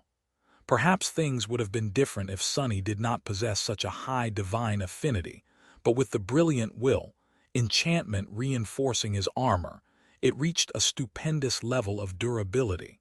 The bad news, however, was that Sunny was completely immobilized. Even if the fallen devil could not bite off his leg, There were countless other abominations that were already dashing forward to press the attack and rip him apart. Every armor had its cracks, and the undying chain was no different. "Let go, you filthy bug." Sonny reversed his grip on the cruel sight and thrust it down. His strike was so powerful that the incandescent blade pierced all the way through the impregnable chitin of the insect, cracking the thick plate protecting its forehead and melting parts of it away. Despite the terrible wound, the devil refused to die. Even with its listless black eyes turning into liquid and evaporating, it rose from the ground and then viciously jerked the upper part of his torso, swinging Sonny into the ground. No matter how tough his armor was, at this point human bones would have shaped and shattered. However, Bone Weave stubbornly held his femur and tibia together.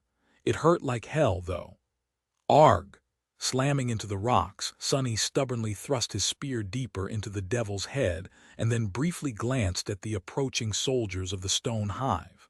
Following his command, the shadow tentacles shot forward and crushed a few closest ones. At the same time, two dark hands appeared from his lower torso and grabbed the devil's jaws, trying to pry them apart. It was of no use. The creature was just too strong. The fallen devil possessed a wicked intelligence, too. Seeing that neither its bite nor its slam managed to damage the thorny opponent, it decided to change tactics. Instead of trying to savage the enemy, the glant insect simply clenched its jaw tighter, and then dove into the ground, pulling Sonny with it. The solid stone parted around them like liquid. Not good. Like every human, Sonny harbored a deeply rooted fear of being buried alive. And this was exactly what was happening. Pulled dozens of meters into the solid stone, he was going to be buried under its crushing weight if the devil let go. Perhaps that was exactly the bastard's plan. Before that could happen, however, Sonny snarled and thrust the cruel sight even deeper, pushing it into the body of the devil as far as he could. At the same time, he commanded the spear to assume its maximum length, and then send all four of his shadows from his body onto the somber blade. Augmented by them, the divine flame summoned by the dark mirror, enhancement suddenly grew even hotter. For a moment, it seemed as though the giant insect became illuminated from within. A blinding light escaped from the cracks of its carapace, and then the devil contorted in a terrible convulsion. Just a few seconds later, it was immolated from within, turning into nothing but an empty, blackened shell. "You have slain a fallen devil, Stone Titan Flea. Your shadow grows stronger," Sonny shuddered, feeling his heart turn cold. "That's great, but..." The devil was dead, and so its unnatural power dissipated. The stone surrounding them turned back into its solid state, encasing Sonny in a cold, inescapable coffin. There was no light, no room to move, no air to breathe. Even with a master's prodigious might, digging himself out was impossible. A creeping horror entered Sonny's mind. Luckily, he was not just any master. Stretching his shadow sense upward, Sonny simply used Shadow Step and emerged from a stretch of darkness above ground. The cold air of Antarctica had never felt so sweet. The inhospitable, dim sky had never looked so beautiful. Suppressing the desire to fall to his knees and take a gasping breath, Sonny swiftly looked around to evaluate the situation. He had only been absent from the battlefield for a dozen heartbeats. But in a clash like this one, just a few seconds was an eternity.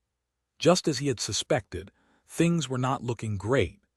His absence left the rear of the human formation wide open, and a tide of stone hive soldiers was already flowing up the slope, approaching it. Most were already well outside the range of effect of the dying wish. That was really, really bad. Sonny's eyes widened. "I have to come up with something, fast." Since there was no time to think, only a single idea came to mind. It could lead to a lot of unforeseen circumstances, but forced to act immediately, he did not see any other choice. Commanding the extraordinary rock to relay his command, Sonny barked, "Samara, Kimmy, turn around and open fire." At the same time, he dismissed his armor. As both of his soldiers unleashed a haul of bullets at the flood of abominations advancing from the back, the undying chain disappeared into a swarm of sparks. At the same time, wisps of dark fog swirled around his body. For a few seconds, Sonny was left without any protection. Ignoring that chilling fact, he dove into the mass of nightmare creatures, rampaging between them as the dark fog slowly coalesced into a different suit of armor. Luckily, or rather due to his panicked effort, no attack managed to land on his body in that time. Glossy onyx, ominous lines, intricate and ancient design. Finally, the mantle of the underworld wove itself into existence. His shadows slid onto its black surface. Merged with it, the dying wish was suddenly augmented by the underworld armament enchantment. The nightmare creatures advancing on the rear of the human formation slowed down and stalled. Then, they froze in place. And then, one after another, they slowly turned around and peered at Sonny. Subjected to an almost palpable pressure of immense hatred and bloodlust, he smiled nervously. Come eat me, bastards. Look, I am very tasty." With fervor and frenzy that made him shudder, the mass of nightmare creatures obliged. Chapter 862, Soul Reaper. The Death Wish enchantment worked. In fact, it worked a little bit too well. Damn. Sonny was drowning in the tide of nightmare creatures. No matter how strong he was, no matter how fast he was, no matter how well he understood the attack patterns of the stone Hive soldiers, there were just too many of them for him to handle without paying the price. The mantle of the underworld sustained more and more hits. The onyx armor mostly held for now, and what little damage it did sustain was swiftly mended by the living stone enchantment. His body beneath it, however, was hurting. There were no holes in him yet, but it was just a matter of time.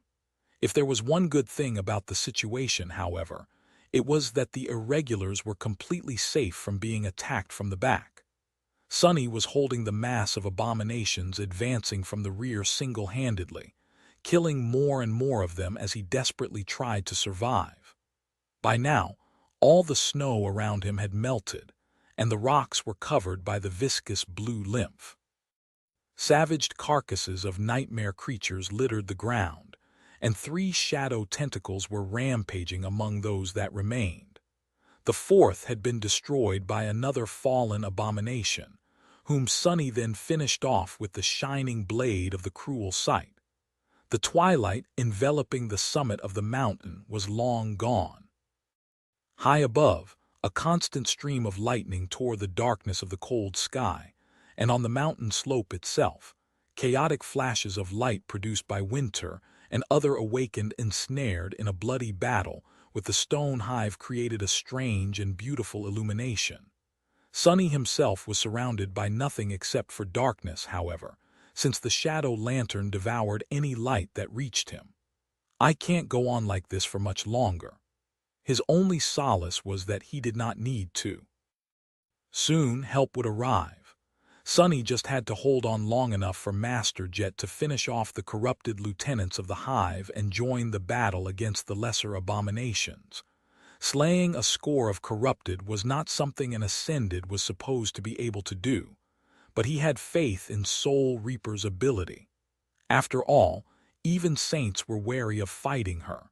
Speaking of Colonel Jet, killing a frenzied fallen beast with a devastating slash of the cruel sight, and at the same time piercing the head of an awakened monster with the ghostly blade of the moonlight shard, Sonny used the carcasses of the dead creatures to buy himself a moment of respite and glanced higher up the slope, where Soul Reaper was in a similar position as him, drowning in abominations, as she was trying to hunt down the strongest among them before they could hunt her.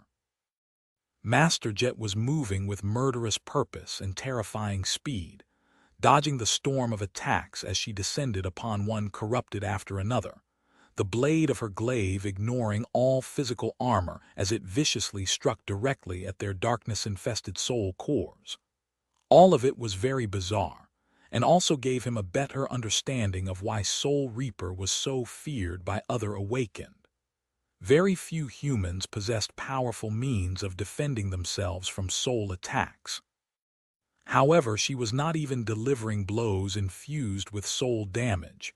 Instead, her glaive was somehow able to deliver physical damage directly to the souls of her enemies. More than that, it could bypass all forms of armor and strike at the vulnerable cores. Scary. But there was more strangeness about how Master Jet fought. She was just too fast, too strong, too deadly. Even knowing that her cohort was assembled based on their ability to augment the combat performance of their commanding officer, Sunny could not explain how Soul Reaper was so frighteningly powerful. Just her physical prowess alone was almost on par with his own, which was not supposed to be possible. Not only did Sunny possess more cores, he also enjoyed the enhancement of shadows. And yet, he couldn't deny what he saw. Her battle style, meanwhile, was brutal and domineering, honed and perfectly sharpened to achieve a single purpose: deliver swift death and utter devastation to her enemies.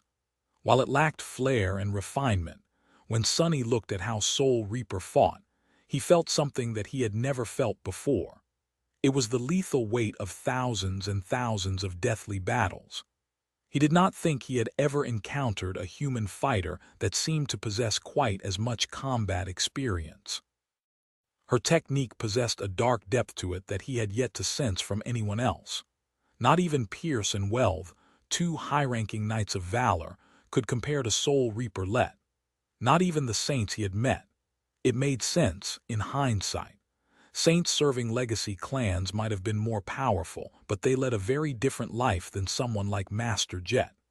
The government was always short on personnel and resources, and so every capable fighter serving them had to do more. Considering that Soul Reaper was possibly the most capable of them, she had to also be one of the most active government operatives.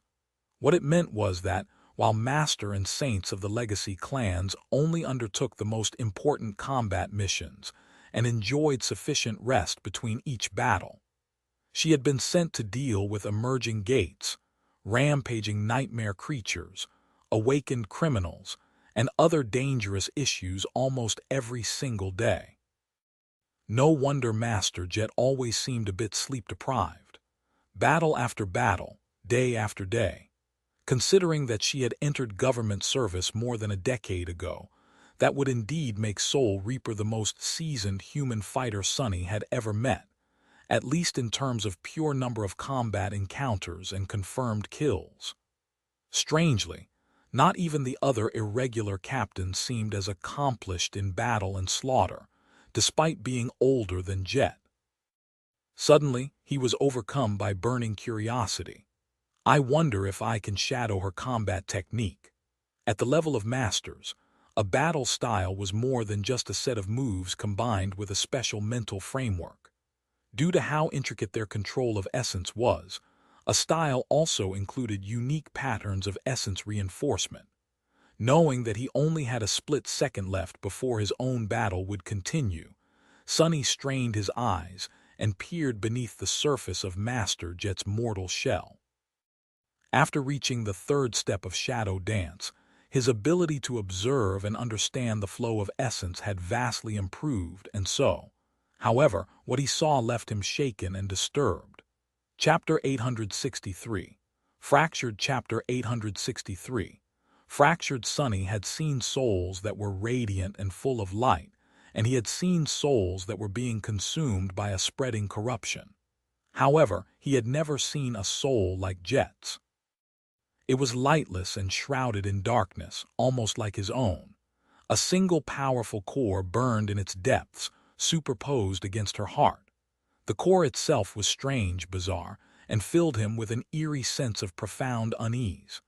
The ethereal orb was irregularly shaped and much larger than it was supposed to be, grossly overshadowing the size of other ascended cores he had witnessed. Its surface was covered by a net of deep, twisting cracks. No, not quite. It was more like the whole core was assembled from numerous shards, as if it had been shattered once and then crudely assembled back into an uneven sphere. Some shards seemed to match each other, while others did not fit well, bringing a sense of chaos to an already flawed and fractured, disfigured construct of Soul Reaper's core. However, there was also a certain order and beauty to the ugly disharmony of it. The patchwork sphere of broken shards shone with furious, radiant light. It was brimming with a stunning amount of soul essence, which was much more than an Ascended should have possessed. However, unlike most cores, this one's radiance was not uniform. Instead, most of the light was concentrated in its depths, while the outer edges were dark and dull. More than that, thin streams of light were constantly flowing through the cracks of the shattered core and dissipating into nothingness. They were like water slowly seeping out of a cracked vessel. Despite that, Master Jet's essence did not seem to be diminishing. Instead, as Sunny watched, the strange soul core only grew brighter. What the? At that moment, Soul Reaper had just slaughtered another corrupted abomination. This one had taken her longer to put down, since as a monster it possessed two cores. Each had to be destroyed with separate strikes. As soon as both perished, however, the creature twitched and collapsed to the ground. Then something strange happened. When the corrupted insect died, a flood of tainted essence seemed to rush into Master Jet's fractured core. The remnants of the fetid darkness permeating it were then burned away by the furious light, and soon a stream of pure radiance flowed into the brilliant center of the shining sphere. Sunny was left very puzzled by what he had just seen, and a little bit troubled as well. I guess there really are all kinds of bizarre aspects. He was one to talk. His own soul was not exactly the picture of normalcy. In any case, distracted by the unusual nature of Master Jet's soul core, Sunny had missed his chance to study her battle technique. All he managed to notice was that her flesh was saturated by essence to a much larger degree than usual. It was as if, unlike all the other awakened, Soul Reaper's ability to reinforce herself with essence was not limited by the modest capacity of human flesh, or at least had a limit so high that it put the rest of them to shame. That would partially explain why she was so strong and fast despite possessing only a single core. This just went to show that having multiple cores was not an absolute advantage. There were a lot of strange and unimaginable powers out there, many of which could achieve the same result through different means. However, they wouldn't be as versatile. Would I be able to win against her in a fight? Sunny was not sure. He was reasonably confident in his ability, but then again, as someone who often achieved victory through being underestimated, he did not want to fall into the same trap. Even if he won, what would be the cost? Losing one or two cores was not going to kill him, most likely, but being left with a crippled soul was small consolation for victory. Maybe that was why saints were reluctant to fight Soul Reaper despite being much more powerful than her, and why many people treated her with fear and resentment. Sunny would have loved to ponder on these issues, but sadly, his time was up. The stone Hive soldiers were already jumping over the carcasses he had used to hide behind, and their frenzy was just as murderous as before. Gripping the cruel sight, he lunged forward and pushed it into the tough carapace of another enemy. Hundreds of nightmare creatures descended upon the three cohorts of the irregulars, with Soul Reaper diving into their tide alone to hunt down the most dangerous foes. The initial clash was not as obliterating as it could have been. Supported by Queen and her sharpshooters, the melee fighters held, but were instantly surrounded. Behind them, Master Sunless, the youngest of the first company captains, was somehow holding off the entire flanking force of abominations by himself. Even if irregulars had time to look back, they wouldn't see much except for a veil of strange darkness that refused to dissipate despite the constant flashes of bright light produced by the battle. All they could perceive were the deafening shrieks of dying nightmare creatures and the cracking noises of parting chitin that resounded from the depths of unnatural darkness. as well as smell the sickening stench of burning flesh. One of the soldiers staggered back after killing another bug and briefly looked back. At that exact moment, a disfigured body of a massive, fallen beast flew out of the darkness and crashed onto the rocks, splattering fetid blue lymph all over the mountain slope. It was more or less torn into two halves. Not cut, torn. The soldier shuddered. Gods, what kind of monster is that kid? Suddenly, a blinding flash momentarily turned the world white. High above them, two gargantuan forms clashed furiously, producing a deafening thunderclap. The whole mountain shook from the violent force of their impact. Cursing his luck, the irregular tried to throw all unnecessary thoughts out of his mind and lunged back into the deadly melee. There were still hundreds of the damned bugs for them to kill. By his side, other soldiers of the first irregular company fought for their lives. No one faltered, no one allowed despair to poison their mind. Each of them gave it their all, full of determination and resolve worthy of the government's best. And yet, things weren't going too well. The enemy was just too numerous, vicious, and overwhelming. Worse than that, the cursed bugs were wickedly smart and coordinated. Something had to change soon. Chapter 864. Breaking the Balance. Chapter 864. Breaking the balance. Stuck in the middle of a never-ending massacre, barely holding on, and sensing a ruinous hint of exhaustion already seeping into his muscles, Sonny knew that the battle was entering its decisive stage. For now, it seemed to remain in a fragile equilibrium. The Jade, Beetle, and St. Tyrus were clashing somewhere high above, neither of them capable of striking down the adversary yet. On the ground, Master Jet were fighting alone in the tide of nightmare creatures, seeking out the most powerful foes. She had already killed many, but her task was far from being accomplished. The irregulars held, pushing back against the rabid onslaught of the stone hive. They had managed to avoid being overwhelmed, but could not throw the enemy back and go on the offensive. Even with Winter and her sharpshooters taking out the most deadly fallen abominations, the situation was extremely precarious. And finally, Sonny was protecting the rear of the formation. He was containing his share of nightmare creatures as well, but was not anywhere near prevailing against them. For every hive soldier he killed, two immediately took its place. Neither side could wipe out the other. This balance, however, could be destroyed at any moment. Time was working against the irregulars, for the most part, since their soul essence and endurance were not infinite. The soldiers were not going to be able to keep up with the ruthless tempo of the furious battle for much longer. Their only hope was that Soul Reaper would finish off the last of the corrupted abominations and join the fight against the mass of lesser soldiers soon.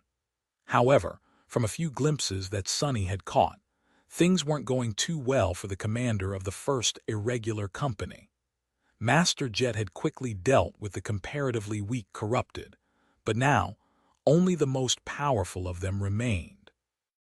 More than that, the stone hive seemed to have understood how much of a threat this single human represented. With each second, it was getting harder and harder for Soul Reaper to move and attack her targets. She would probably be able to kill them all eventually, but was that going to be fast enough? Currently, Sonny was not sure. I need to do something. He had extinguished the divine flames burning within the blade of the cruel sight to conserve essence, and was now fighting against the frenzied abominations with nothing but its somber silver steel. Mounds of corpses surrounded him, and more creatures were jumping over their fallen brethren, every second to lunge at the hateful human. But what can I do?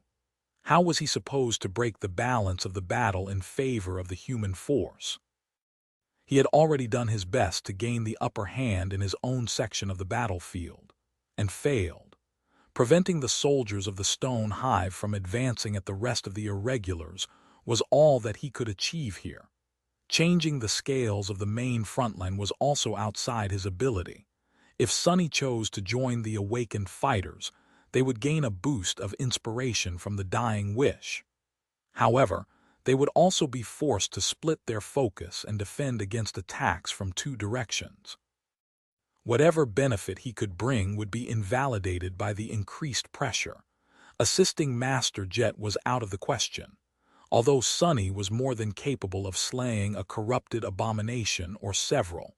It would take him some time, not to mention that to achieve real results, he was going to have to abandon his position behind the formation of the irregulars. So then, only one component of the battle remained.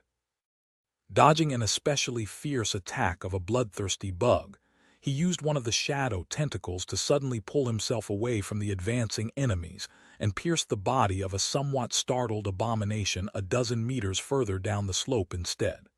Then he briefly looked up. Two giant shapes were entangled with each other high in the dark skies.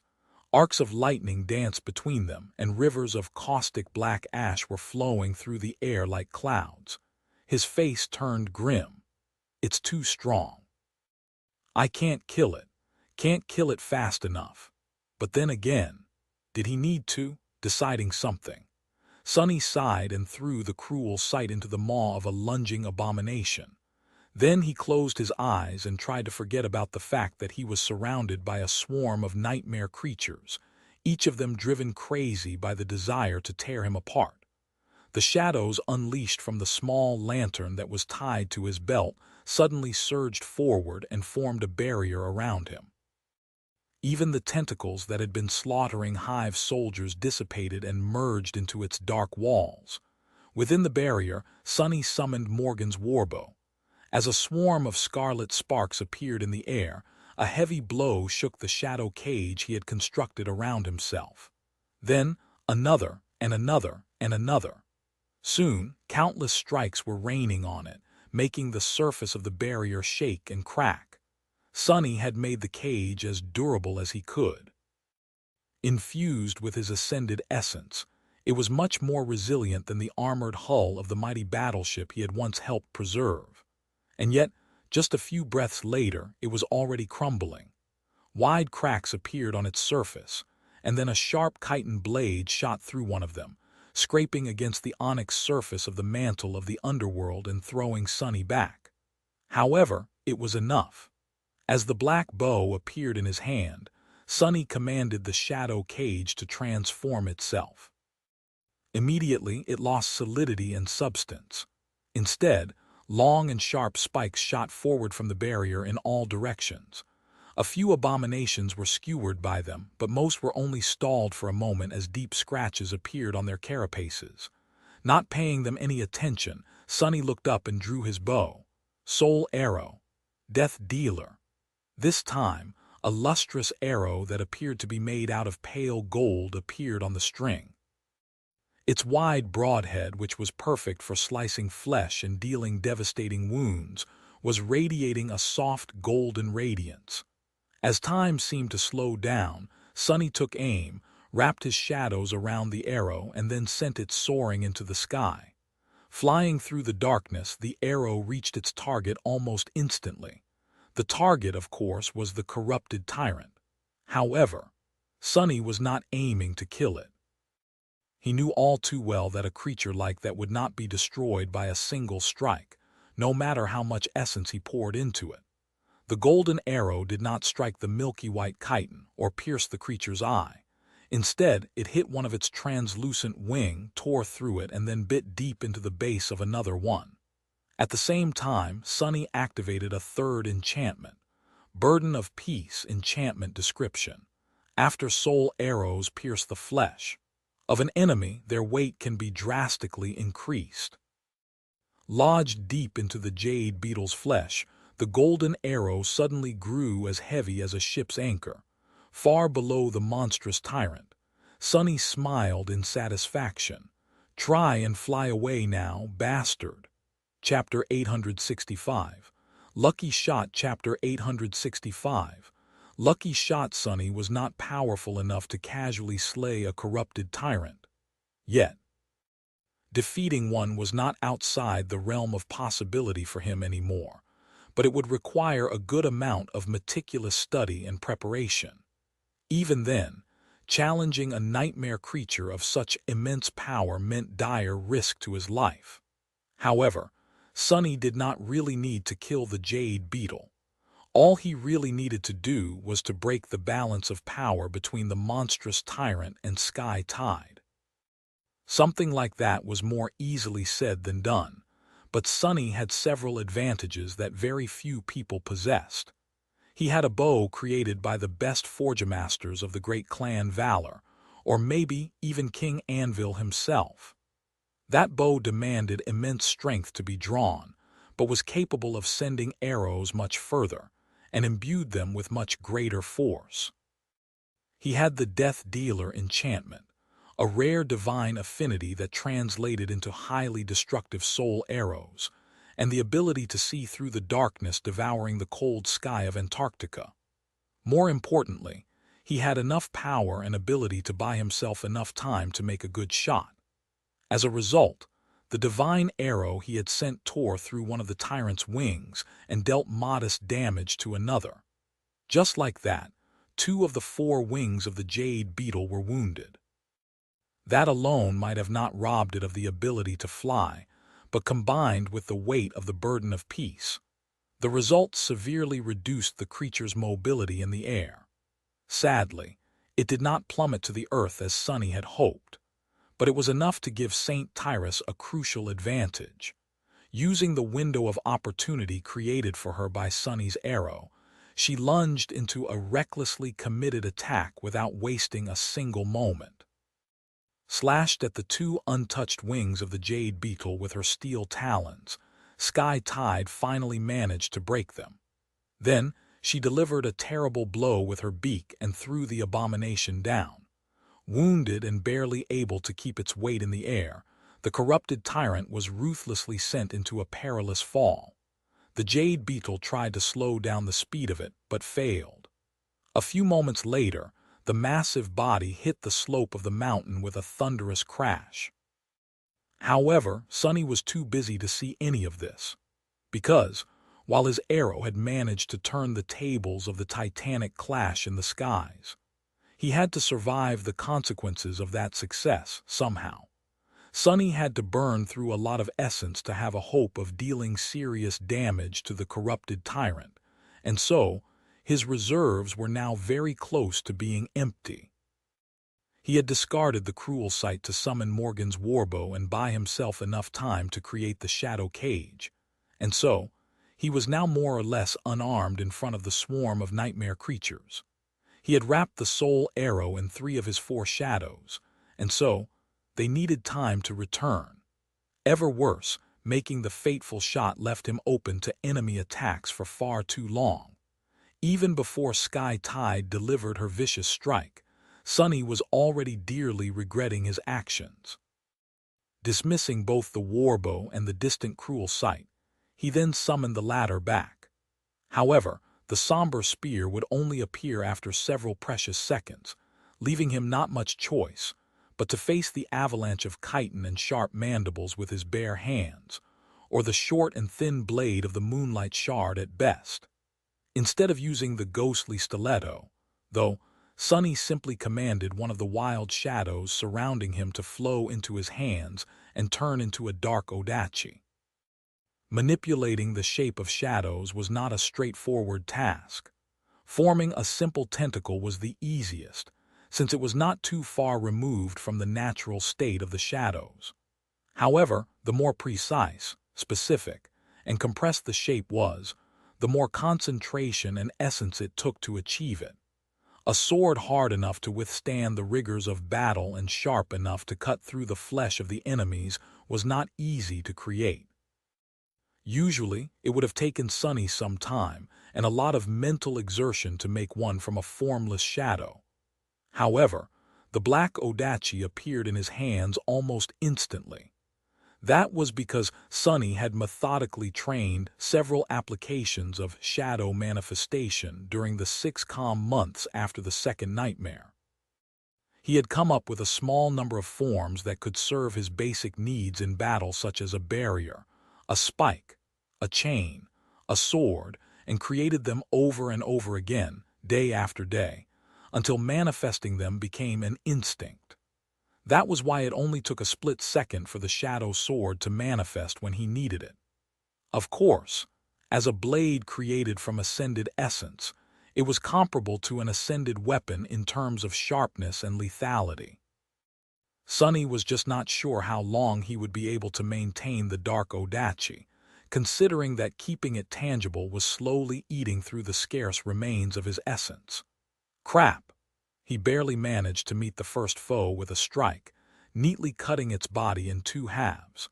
Although Sunny had long grown accustomed to using a spear, holding a sword still felt the most familiar to him. Fighting with an Odachi again felt like meeting an old friend. He would have smiled if there was not a crushing wave of abominations falling down on him. Sharp blades of chitin struck at the mantle of the underworld, throwing Sunny off balance. Using the residual momentum of his previous strike, he slashed with the Odachi and severed the legs of a fallen beast attacking him, then thrust his sword forward, piercing the head of another. Something crashed into him from the side, causing Sunny to stagger. Bad. Sunny paled as he realized that a moment later he would fall and become buried under a mass of abominations. Luckily, at that moment, something massive and dreadfully heavy crashed into the mountain with terrible speed. The impact caused the whole slope to tremble, as if from a powerful earthquake. As a result, not only Sunny, but also every other irregular, as well as every soldier of the stone hive, were suddenly thrown to the ground. Chapter 866. White Stone. Chapter 866. White stone. A huge cloud of snow and stone debris rose into the air. Hitting the ground with a muffled yelp, Sunny rolled and tried to maintain the shape of his Odachi. Luckily, his training had not been in vain, even after being startled by the earth-splitting fall of the tyrant and jolted by the sudden collision with the slope of the mountain. He did not allow the shadow sword to unravel. Arg!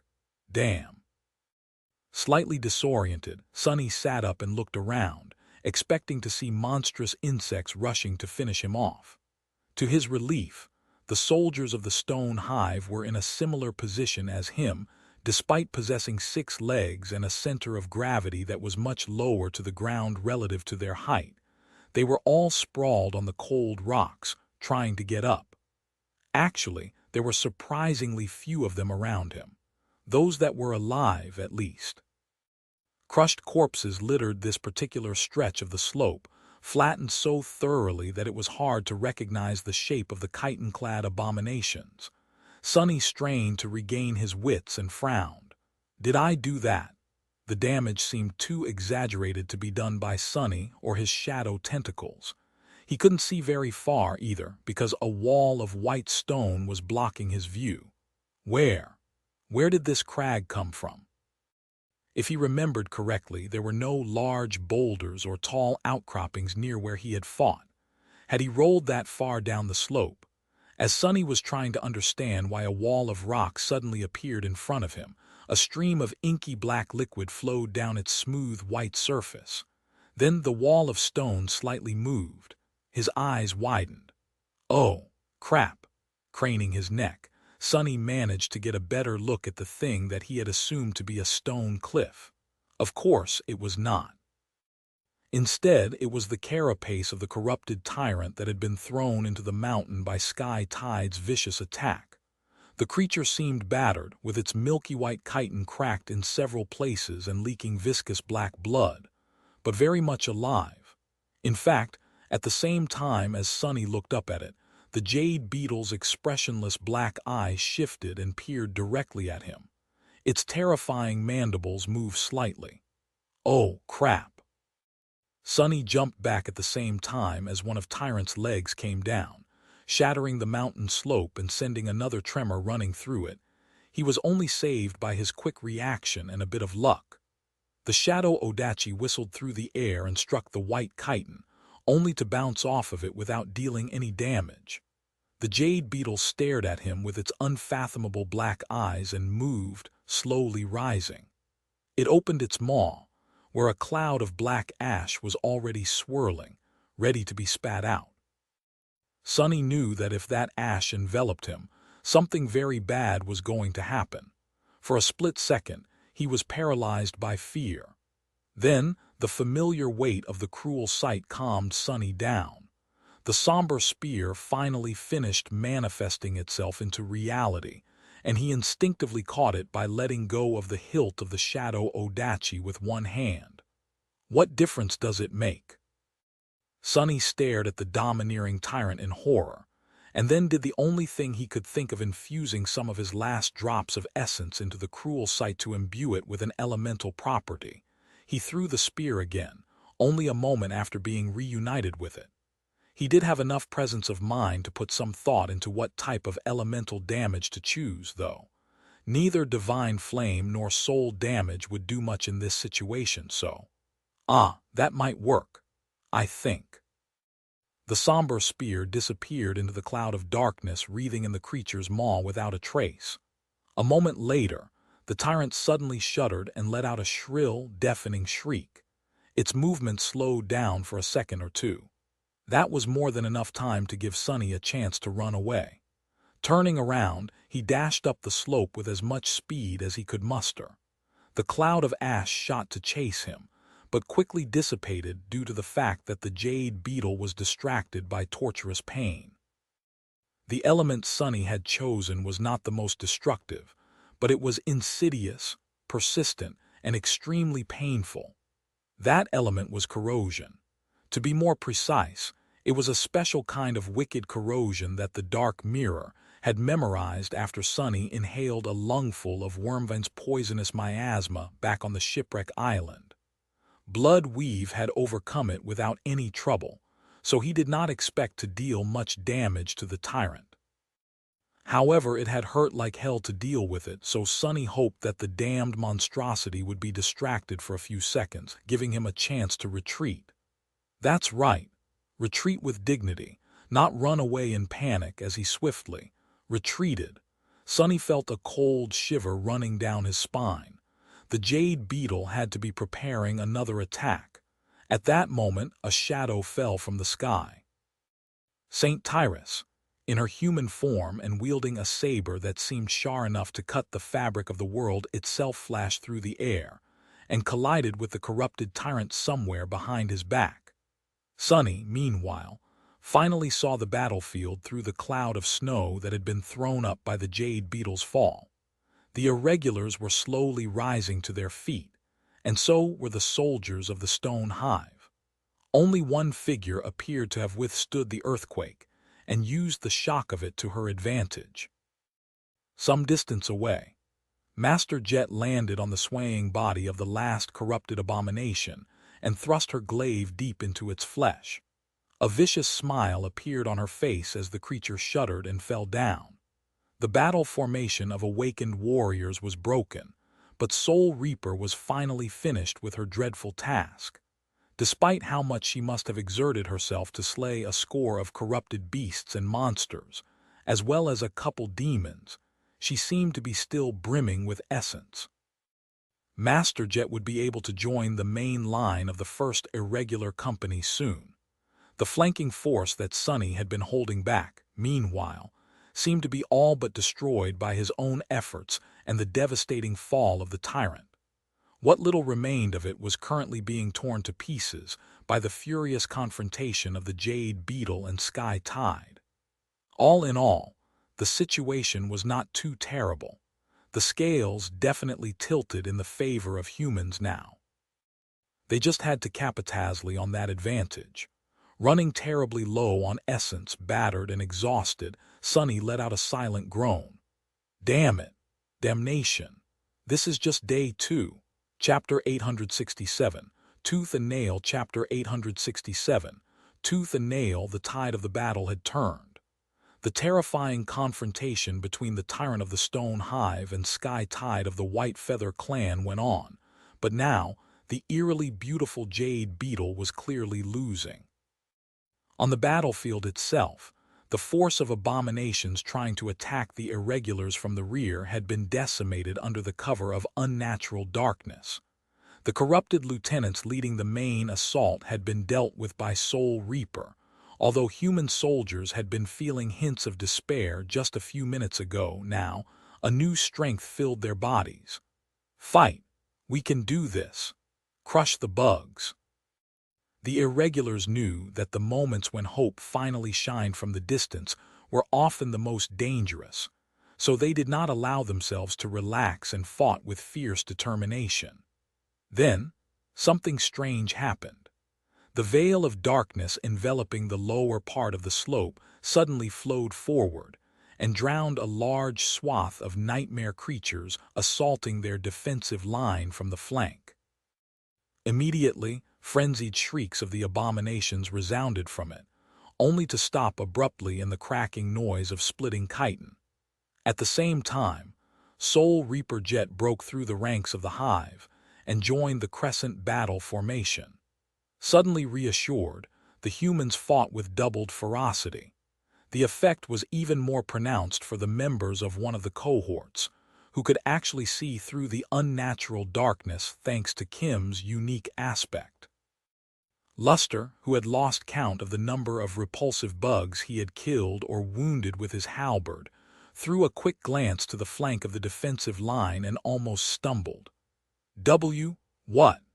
Out there in the darkness, their captain was dancing between the abominations, slaying one after another with graceful strikes of a long and somber blade. His swordsmanship was elegant and exquisite. However, what stunned the young man was not the battle skill of their commanding officer, but the armor Captain Sunless was wearing, as well as the shape and color of his odachi. That's Monaral's armor and sword. Luster's eyes widened. Don't tell me. Suddenly, a lot of things made sense. Influenced by the death wish enchantment that spread to those who witnessed Sunny fight, an intense fire ignited in Luster's heart. His eyes gleamed, and he threw himself into the battle with burning determination. More, I need to kill more. After learning their captain's true identity, Luster was extremely inspired. He had given up on his goal not long after the clash with the Stone Hive started, but now it did not seem as impossible anymore. I must vanquish these abominable bugs. If I kill enough, I might get a hug from Master Winter. Oh, I can't wait. Similarly, although of course in a different manner, the other members of the cohort experienced the bolstering effect of the dying wish as well. All of them fought like devils, earning themselves a fearsome reputation among the irregulars, and the man who had made it all possible was currently cursing his fate. Damn, crap, curse it all. Surrounded by a swarm of nightmare creatures, Sunny fought while feeling extremely aggrieved. Things were not going great for him. He was extremely tired, bruised and battered, and worst of all, his essence was running dry. Keeping the shadow sword tangible was eating through what little he had left with frightening speed, but the worst offender was the shadow lantern. A divine memory was as gluttonous as one would think. On top of that, there were the dying wish and the mantle of the underworld. Pretty soon, he would be completely spent. Sadly, he could not dismiss the veil of shadows, since doing that would reveal his identity as mongrel to a lot of strangers. The members of his own cohort had already seen enough, most likely, but he somewhat trusted them to keep his secret. Due to the fact that Sunny had kept them alive through several dire battles, the bonds of loyalty were already forming between the 6 soldiers and their captain. He had to dismiss something, though. The first thing to go was the dying wish. Although it brought benefit to his soldiers and, to a lesser degree, to all irregulars, he simply could not allow the expenditure of essence that both the death wish and the underworld armament required. The next memory to go was the mantle of the underworld itself. Sunny was reluctant and more than a little scared to continue his fight without a suit of armor, but there was little he could do. Without sufficient essence to feed the living stone, many cracks appeared on the stone-like onyx surface of the mantle.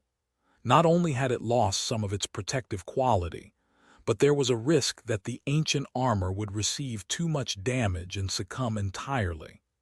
It was also growing heavy without the effects of the feather of truth, enchantment.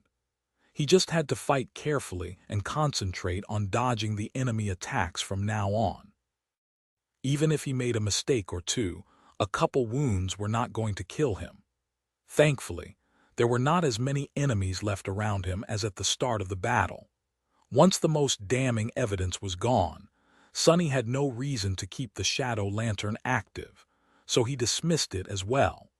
With no enchantments to keep powered and the small amount of essence he received back by dismissing these memories, he could maintain the shape of his sword for a bit longer. Sonny killed a few more enemies, barely avoided a stream of acid that one of the monstrous insects spat, and retaliated by neatly severing its body in half. When is this going to end? Damn it. A few seconds later, his odachi turned hazy and then dissipated into a shadow. Sonny was at his limit. Please, gods, let it stop. Let it stop. Let it stop. Arg, damnation, this is such crap. What the hell? What kind of damned situation is this? With nothing better to do, he grabbed a severed chitin blade of one of the abominations and used it as a makeshift sword. At that moment, the veil of shadows created by the shadow lantern finally dissipated. The irregulars saw a stunning image. Wearing no armor and only clad in a torn black bodysuit, Captain Sunless hammered a severed limb of an enemy into the carapace of a fallen abomination. The white chitin split, and the creature let out a painful shriek. With indescribable fury and resentment burning in his eyes, the young master bared his teeth and punched the beast with his naked fist, crushing its head. The veteran soldiers shuddered. Such righteous wrath! Master Sunless must really hate nightmare creatures, huh? Sonny, meanwhile, kicked the fallen beast away and let out a trembling breath. Phew, that was close. How did I even survive that last attack? At that moment, something imperceptible changed on the battlefield. The stone hive, which had been unified and deviously intelligent before, suddenly seemed to lose much of its coordination. At the same time, the spell suddenly whispered into Sonny's ear, "You have slain a corrupted tyrant, remnant of the Jade Queen. Your shadow grows stronger. You have received a memory." He blinked. What? What had just happened? It seemed that the persistent corrosion, which the cruel sight had learned to reflect thanks to the wormvind's miasma, turned out to be more powerful than Sonny had thought. Much more likely than that, though, was that it just happened to finish off the mighty abomination after it had been brought to the very edge of death by Sky Tide, but before she could deal the killing blow. What were the chances of that? 1 in a million, standing above the dead fallen beast. Sonny grinned. I guess I'm lucky today. Chapter 868. Reputation. Chapter 868. Reputation. After the death of the tyrant, the battle did not last long. The stone hive had already lost many soldiers, as well as its most powerful champions. Without the guiding sentience of its ruler, the lesser creatures seemed to lack most of their intelligence and coordination. Feeling this weakness, the exhausted irregulars advanced and slaughtered them without a hint of hesitation. With Soul Reaper rampaging at the front of the formation, the number of the monstrous insects quickly dwindled. Then, Saint Tyrus joined the battle and more or less wiped out the remaining abominations single-handedly. Sky Tide seemed to have received several wounds in her fight with the remnant of the Jade Queen, but it did not slow her much. Moving between the giant insects like wind, almost too swift to be seen with a naked eye, she disposed of all the remaining nightmare creatures in mere seconds. Her saber cut through their impregnable white carapaces as if they were made out of water. Just like that, suddenly, silence settled over the summit of the mountain. The soldiers looked at each other in confusion, struggling to believe that bloody battle ended so abruptly. Then, when the sweet understanding dawned on them, the irregulars lowered themselves to the ground with relieved sighs, drained of all strength. Everyone was too exhausted to move and needed a few minutes to rest and collect their thoughts. Tired smiles appeared on their faces. Sonny found a patch of rock that was not covered by fetid blue lymph and plopped on it as well. He was utterly spent. As the excitement of the battle died down, his thoughts turned slow and lazy. I'm hurt all over. He felt a pleasant satisfaction. Not only had they won a hard fight, but he also received a fair share of shadow fragments. Better yet, there was a transcendent memory of the fifth tier he was yet to take a look yet. For a moment, he wanted to summon the runes immediately, but then gave up on that idea. He was too tired to think properly right now. The memory could wait until the cohort was safely back aboard the Rhino. For now, Sonny was content to just sit on the ground and rest. As he did, his shadow naturally took a look around. The summit of the mountain had been transformed. The snow had melted or turned into blue sludge. The slope itself was littered with hundreds of dead nightmare creatures and deep cracks. The gate still pulsed with darkness at the very peak, but one side of the deep schism it filled had collapsed and crumbled down. Further down the slope, the massive carcass of the Jade Beetle lay on the cold stones. It seemed that the final stage of its battle with St. Tyrus had taken them away from the battlefield. As a result, it was now pretty far from the stretch of the slope where Sonny had fought with the flanking force of the Hive. Only corpses of awakened and fallen creatures remained. Some were cut apart, some were torn apart by the shadow tentacles, and many were utterly crushed by the fall of their ruler. Of course, the irregulars did not know that, since that area had been covered by the veil of darkness summoned by the shadow lantern. To them it all looked like Sonny's doing. Their whispers entered his ears. "Gods, look over there, is that where Master Sunless fought? So many dead bugs. Wait, what the hell? Why are these corpses so mangled? It's like they were put through a meat grinder. I mean, it does not even look like they were cut by a blade. It's more like he ripped them apart and crushed them with his bare hands. He did. Did you not see him at the end? His weapon and armor must have been destroyed in the fight, so he just tore a leg off a fallen abomination and then beat the bastard to death with it. And then, I swear to the gods, I saw it myself." He stood there and smiled as though someone gave him the best present in the world. I think he really hates nightmare creatures. His expression before that. So much anger, so much resentment. It looked, I don't know, personal. Maybe there's a tragic story there. No wonder Soul Reaper went into trouble to personally recruit him. What kind of devil is that kid? Sonny blinked. Had he really smiled? Oh, that must have been the moment when he received the transcendent memory. He had indeed lost composure and grinned like an idiot for a few moments there. In any case, none of these soldiers seemed to have connected him to Mongrel. They just thought that he was some kind of monster with a personal grudge against nightmare creatures. His own cohort, meanwhile. Sonny turned slightly and caught sight of Luster, who was staring at him with an intense expression. The young man's eyes seemed extremely bitter for some reason. "What's up with that clown?"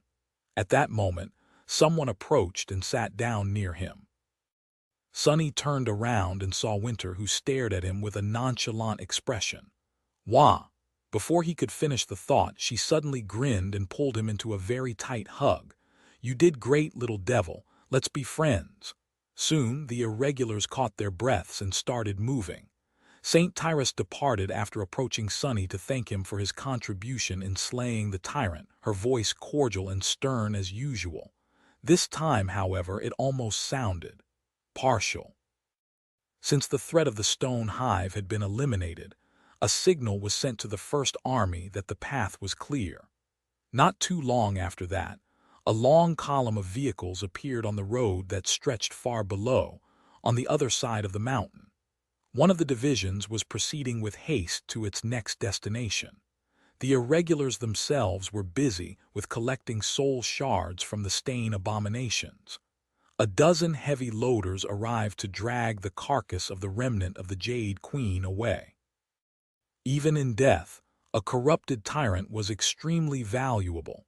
Its impenetrable carapace and other parts had a lot of uses for advanced spelltech applications.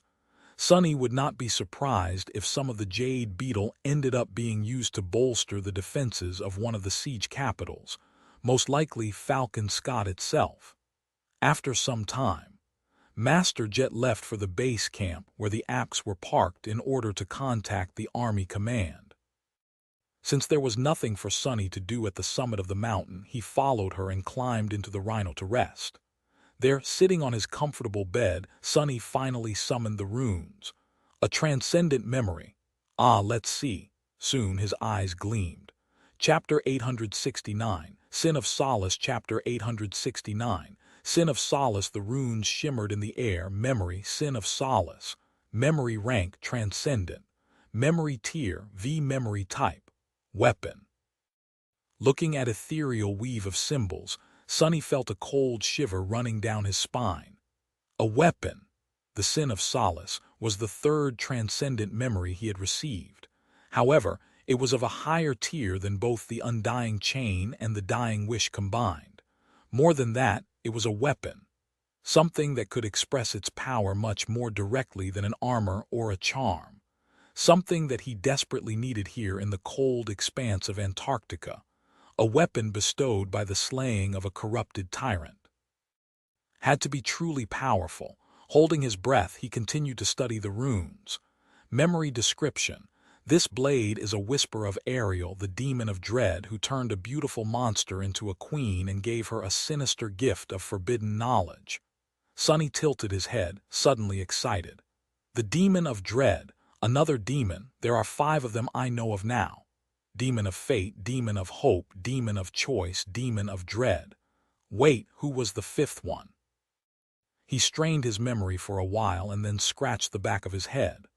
Oh, right, the demon of oblivion. How did I forget? Sunny pondered about the fact that the demon of oblivion was so forgettable for a bit. Then he slightly shook his head. In any case, if this memory was connected to a demon, it had to be immensely powerful. His heart started to beat faster.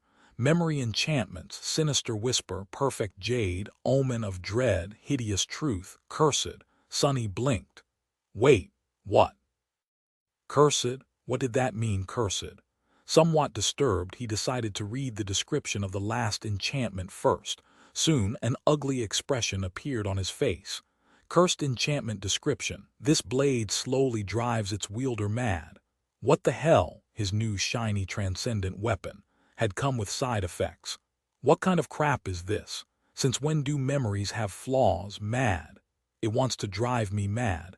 We'll see who goes mad first, damn it. Glancing at the runes with resentment, Sunny decided to study the other enchantments before coming to conclusions. Sinister whisper, enchantment description. This blade can deal both physical damage and mental damage to those that it cuts, destroying not only their bodies but also their minds. The mental damage persists like a curse, even after a single cut, he grunted. How insidious. Mental attacks were almost as rare as soul attacks and equally as hard to defend against.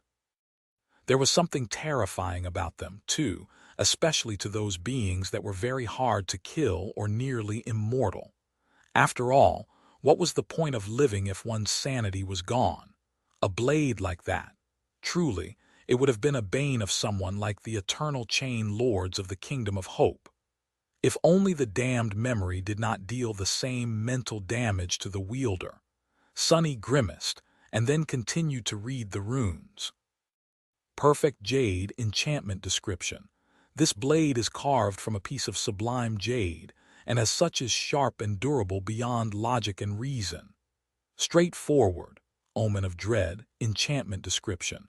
A faint remnant of Ariel's presence lingers on this blade, striking terror into the hearts of all beings. Sunny frowned. Another mental attack enchantment, but this one is passive and affects an area. Not bad. Should work wonders when Nightmare is around, too. Finally, the last one made him frown. Hideous truth, enchantment description. The more the wielder's sanity is shattered, the more powerful this blade becomes. It bestows revelations of madness on those who give in to its will. Sunny sighed. Damnation.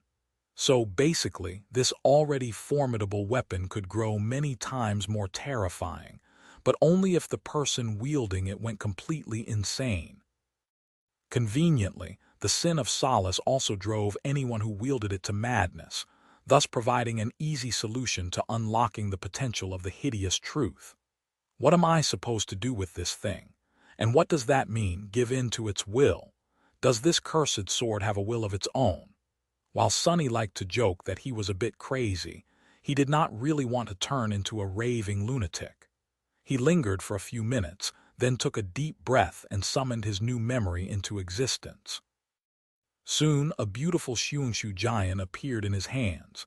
It was a straight, thin, double-edged greatsword with a narrow guard and a graceful blade that gradually tapered to a sharp tip. Despite the fact that it was almost as long as Sonny was tall, the sin of Solace surprisingly did not weigh much. In fact, it was as light as a feather. Its hilt was carved out of black obsidian, and the blade itself was stark white, with beautiful patterns etched on it. Despite the description of the perfect Jade enchantment, it did not seem rigid as stone. Instead, it was both hard and flexible in perfect proportion. A sword such as this was nimble and swift, but also capable of dealing devastating damage. Despite its breathtaking beauty, however, as soon as Sonny touched the cool obsidian hilt, it was as though someone whispered into his ear. He shivered and turned around, only to find that there was nothing behind him. The whisper, however, did not disappear. It continued to flow from somewhere just out of reach, too quiet to discern any words, for now. Sonny felt that if he just concentrated hard enough, he would be able to understand what the rustling voice was saying, and it was important, very important, to understand it. There was a meaning to them that he just had to know, before Sonny noticed. His body was covered in cold sweat. He stared at the sin of Solace with a complicated expression, and then summoned the undying chain. As soon as the bleak armor wrapped itself around his body, the insidious whisper seemed to grow weaker. Sonny was only slightly obsessed with listening to it now. Ah, good. The chains of longing, enchantment of the transcendent armor provided him with a high protection against mind attacks, and the cursed attribute of the beautiful giant seemed to be just that. A strange and sinister mind attack aimed at the sword's own wielder, which meant that Saint, who was completely immune to mind attacks, would be able to use the Jade sword without any problem. Sonny was sufficiently certain what he would be able to withstand the tantalizing whispers if need be as well. It was a small price to pay for being able to wield such a frightening transcendent weapon. If push comes to shove, I can afford to lose a bit of sanity too. I mean, what's wrong with going a little mad? Been there, done that. Chapter 870. To-do list. Chapter 870. To-do list. Dismissing the beautiful sword, Sonny breathed a sigh of relief. The insidious whispers assaulting his mind disappeared, leaving only a lingering sense of chill and unease behind. The pressure of the call was already enough to drive a person insane. Adding the curse of the sin of Solace to this burden was not for the weak of heart. Well, whatever. I'll just let Saint use it for now. He was impressed by the cursed blade, though. Its fundamental properties were already fearsome enough, considering that this transcendent weapon's sharpness and durability were further enhanced by the perfect Jade enchantment. It also synergizes well with Nightmare's Dreadlord attribute and the Mantle of Fear ability. What made it so alluring to Sonny was the mental damage it dealt, though. Mind attacks were an insidious thing. While not as obviously destructive as more straightforward elemental damage types, and not as universally deadly and hard to defend against as soul attacks, they possessed one frightening quality. The more sentience a being possessed, the more that being stood to be damaged by a mind attack. What it meant was that while lesser nightmare creatures, beasts, and monsters would not be as susceptible to the sinister whisper, the truly dangerous foes, demons, devils, tyrants, terrors, and humans would suffer terribly from it. And since those were the enemies Sonny was wary of the most, the sin of Solace was a perfect tool to satisfy his needs. I just have to be careful not to suffer terribly myself. But even if he did, At least he would be reaping the benefits of the hideous truth. Sunny felt that the cursed sword would become truly terrifying if its wielder managed to unlock that strange enchantment at its full force. Maybe the sin of Solace would be powerful enough to strike down even great nightmare creatures, or supreme humans. With a wistful sigh, Sunny decided to check his progress in other areas since he already had the runes summoned. Shadow Fragments, 870/4000. Not bad. After being stuck at 744/4000 for half a year, he had gained more than 100 fragments in just 2 days. If this continued, Sunny would become a tyrant in a not-so-distant future. Of course, if he continued to fight at that intensity every day, he would also probably be dead by then. Somewhat reassured, he shifted his gaze to the mantle of the underworld. Vanquished foes, 4,555/6000. The monumental task of satisfying the requirement of the Prince of the Underworld enchantment was nearing its final stage. With how many nightmare creatures ran rampant in Antarctica, Sunny would certainly be able to complete it soon. Now that his identity as Mongrel was, most likely, known to the members of his cohort, there should be no problem wearing the mantle more often. He still did not know how the onyx armor would grow after the limit was reached, but hoped to see something incredible. Then, Sunny concentrated on his shadows, starting with Saint. Shadow Fragments, 101/200. Saint was already halfway to becoming a saint, or a transcendent demon to be more precise. He could not even imagine how powerful she would be once he collected enough memories or echoes to feed to his loyal knight. Still, 100 or so ascended memories was not a small amount. Luckily, he could also use memories of lesser ranks, although the process would be much slower in that case. Finally, he read the runes describing Nightmare. Shadow Fragments, 14/600. He sighed. To be honest, Sunny had not been very diligent about feeding his steed. For some reason, the Black Courser required much more fragments to ascend than Saint had needed. Maybe because he was already a terror, or maybe because Saint had come from a race created by Nether, the Prince of the Underworld. In any case, Sunny felt that helping her become transcendent was more important than elevating Nightmare to an ascended terror. Especially considering that his terror ability, Dream Curse, was still locked, and speaking about that ability, at least there had been more progress on that front. Nightmares required, 112/1000.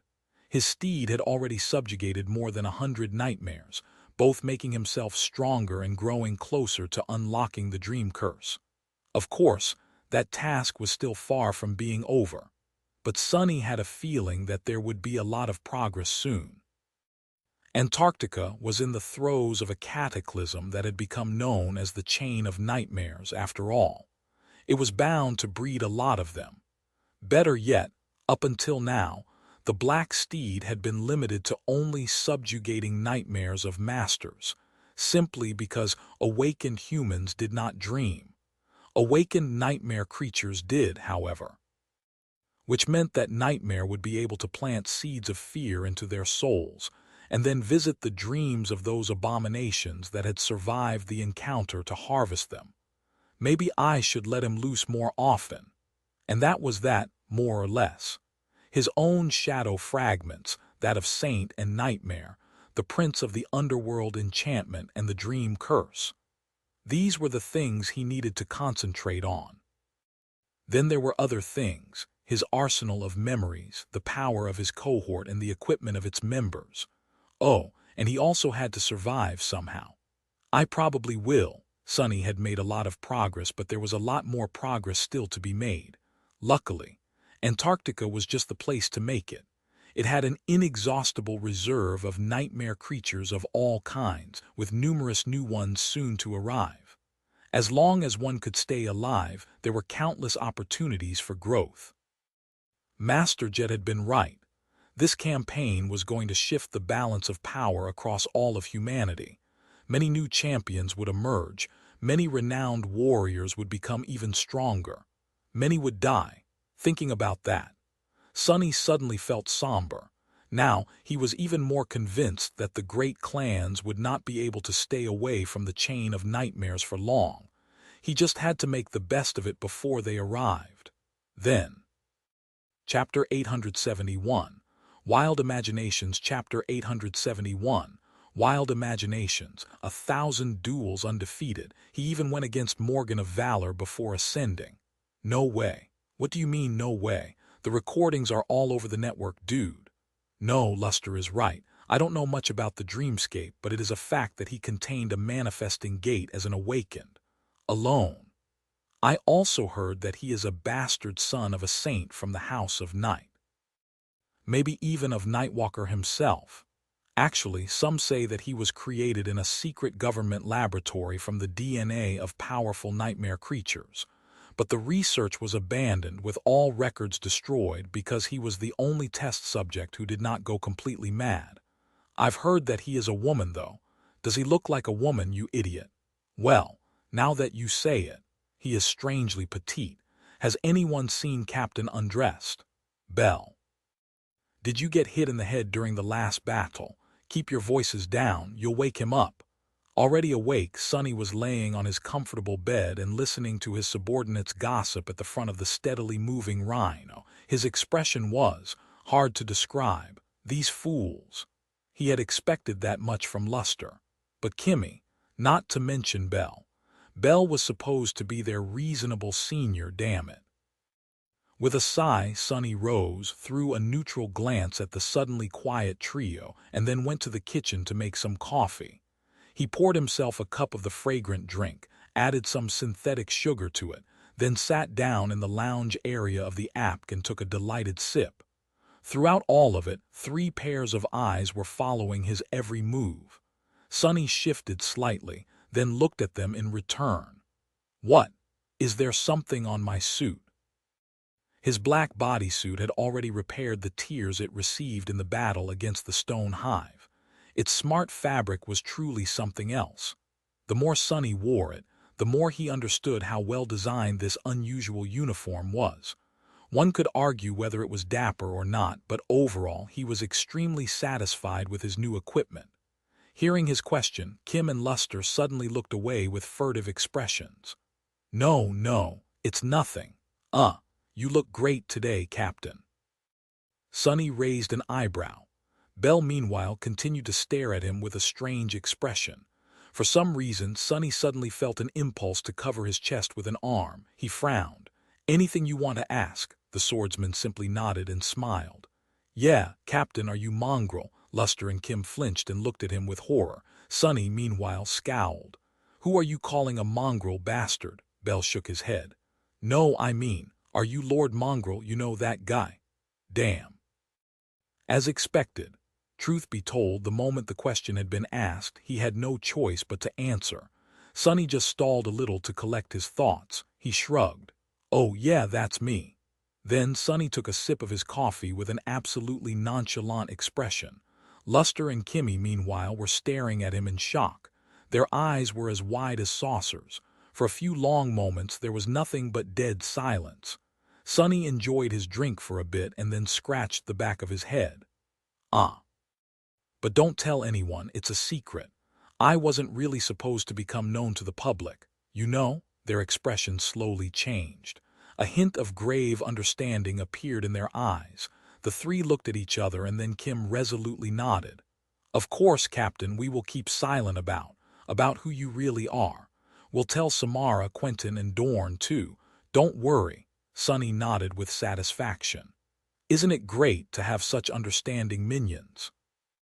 Of course, he had no idea what it was that they thought they understood. But that was the beauty of it. He did not need to. The best and most convincing lies were those that people built in their heads themselves. Human imagination was a wild thing. Whatever idiotic theory his soldiers decided to believe, be it that their captain was a secret love child of a famous saint or a product of a forbidden government experiment, it was all good with him. The point was that they would keep it to themselves. Just like that, A few more people learned that he was mongrel. Sunny felt a bit sad about that fact. On the bright side, it seemed that he would have no problem summoning the mantle of the underworld in the future, at least not when the cohort acted independently of other human forces. Luster, too, was looking at him with a newfound reverence. If there was one inconvenient thing about the revelation that Captain Sunless was, in fact, the famous Lord Mongrel, it was that Belle kept throwing strange glances at Sunny. "What the hell?" with a friendly smile. Sunny took his cup of coffee and returned to the back of the rhino. Climbing back onto the bed, he then took out his communicator. There a new message was waiting for him. As his smile grew a little wider, Sunny concentrated on the lines of text. "Rain, hey Sunny, how are you doing? Everyone is talking about the Southern Quadrant campaign. That is where you went, right? Are you an officer now? Tell me so that I could brag about it in school. One of my classmates' sister is apparently an ace MWP pilot. She won't shut up. Stop talking about it. Anyway, are you doing well? The news says that everything is going great, but my dad seems very stressed. I don't think I've ever seen him so tense. Oh, I am doing well myself. A few kids in my class stopped coming to school, so I guess they are at the Awakened Academy now. But I am not showing any symptoms yet. I am practicing my archery and swordsmanship every day, though. You'll be proud of your pupil." Sunny reread the message a few times, then finished his coffee, grinned, and started composing a response. "Sunny, hey, an officer. Gods, who do you think I am? Of course I am. Let me tell you, I am a captain of the most elite unit in the whole army. I have a bunch of powerful awakened under me, and a reputation so fearsome that other masters want to be my friends. The Devil of Antarctica, that's what they call me. Well, I'm sure someone does. Maybe. Just yesterday, an actual saint personally expressed gratitude to me. I will probably get a medal soon, too. Oh, I am also in charge of a cutting-edge armored personnel carrier called the Rhino. You won't believe how amazing it is. Let me describe it, first of all." Chapter 872. Spreading Nightmares. Chapter 872. Spreading Nightmares. The initial several weeks of the Antarctica campaign were the most intense, at least for now. The divisions of the First Army steadily moved south, fighting through the swiftly growing swarms of nightmare creatures and establishing strategic encampments along the way. These encampments were going to serve as the transit points of the evacuation network soon. Moving through them, all the population of the Antarctic Center was going to be relocated to the siege capitals to await eventual salvation.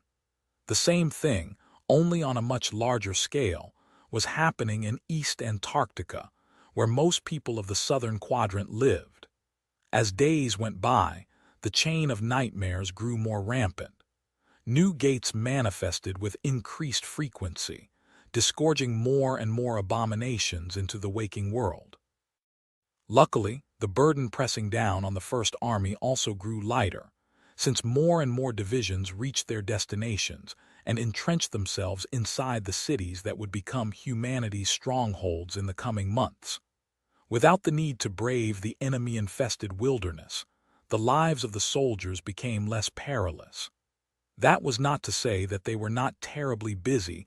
Turning a populous city into a wartime fortress was a laborious task, too. However, no one was as busy as the First Irregular Company. Just like Master Jet had promised, the Irregulars almost never rested. While other soldiers had specific tasks that sometimes forced them into battle with the nightmare creatures, and sometimes did not, the 7 cohorts of Irregulars constantly moved between various flashpoints to douse their flames. Day after day, battle after battle. Soon, the novelty of Antarctica's sobering reality dissipated, and the endless procession of combat engagements blurred into one continuous, bloody ordeal.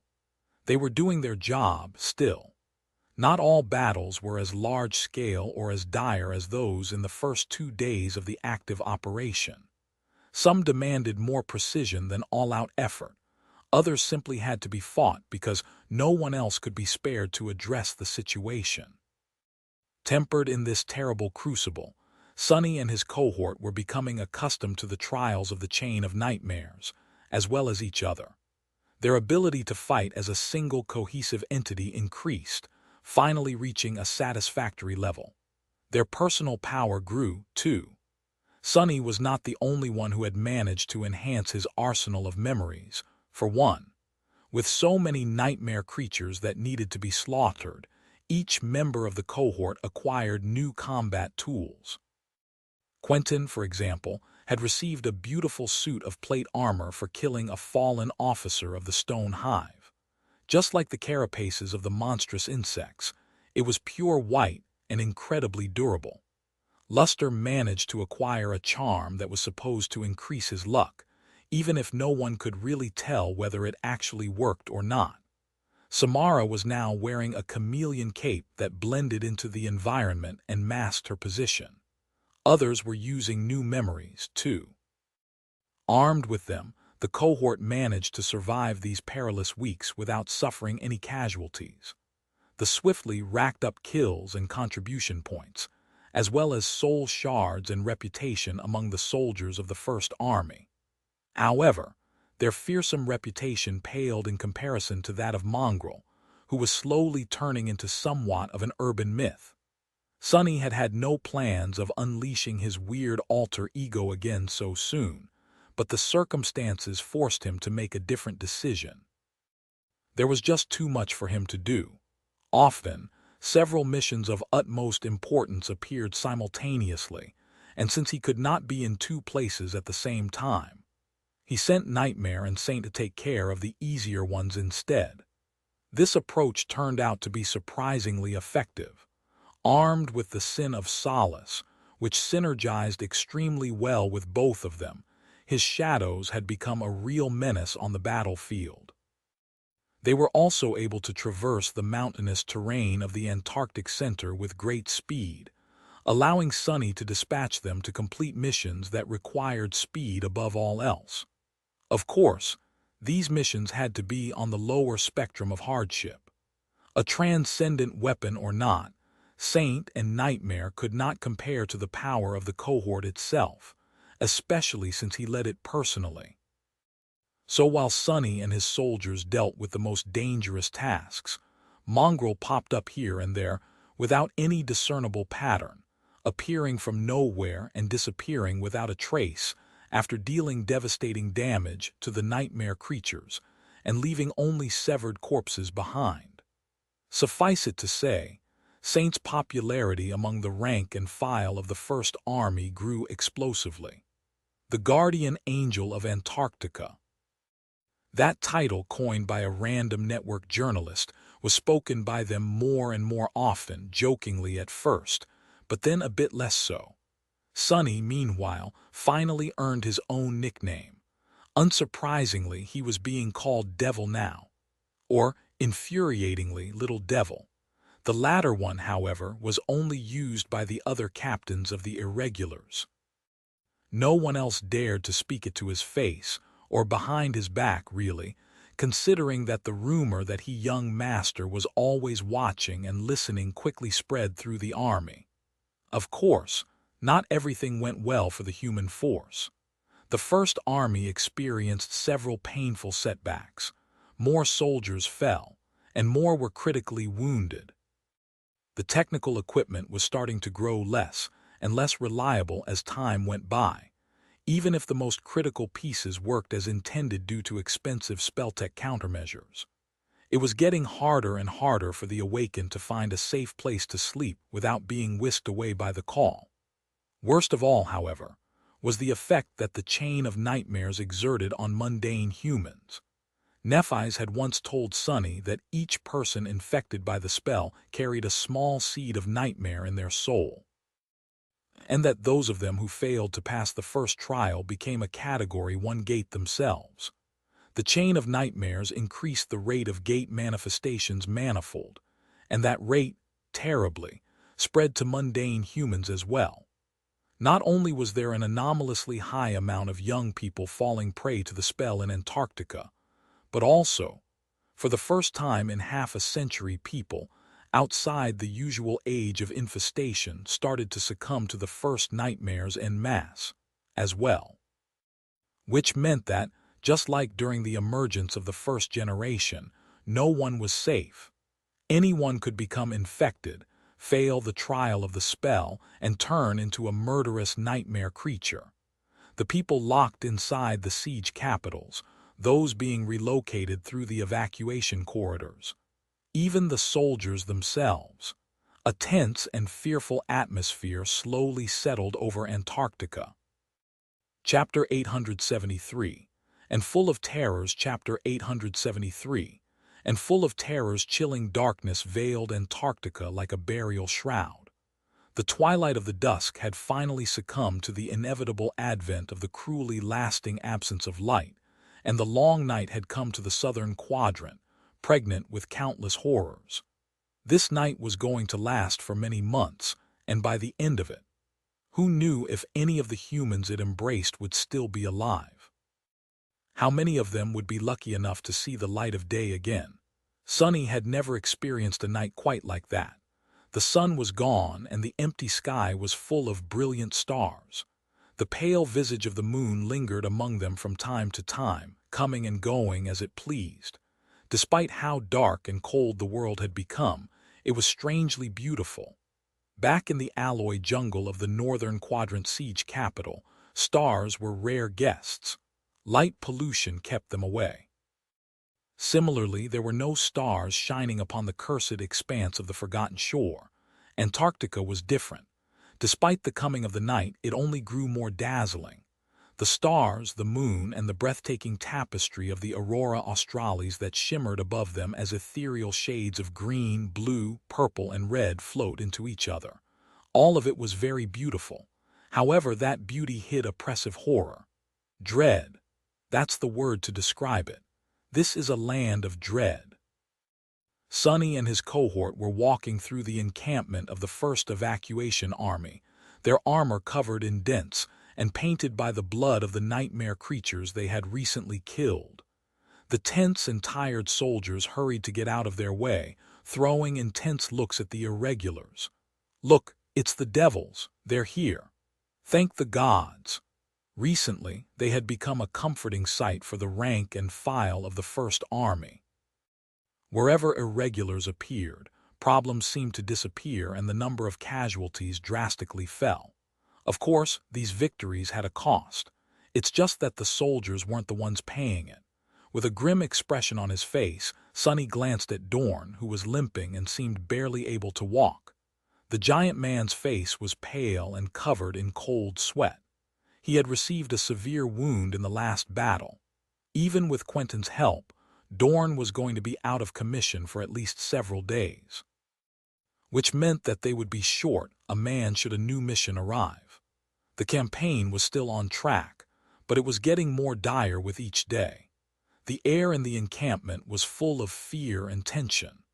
More and more nightmare creatures poured into the waking world, and now that darkness reigned Antarctica unopposed. Any area that was not illuminated by powerful spotlights could be hiding a deadly threat. Even then, the spotlights tended to flicker and break down spontaneously, which made even artificial light unreliable. People were constantly on edge and afraid of every shadow. After all, most couldn't see through them like Sunny. Even worse, danger lurked not only in the darkness outside, but also inside the fortified encampments. The spell was spreading through the ranks of mundane humans like a plague, and anyone could turn into a rampaging monster if left alone for too long.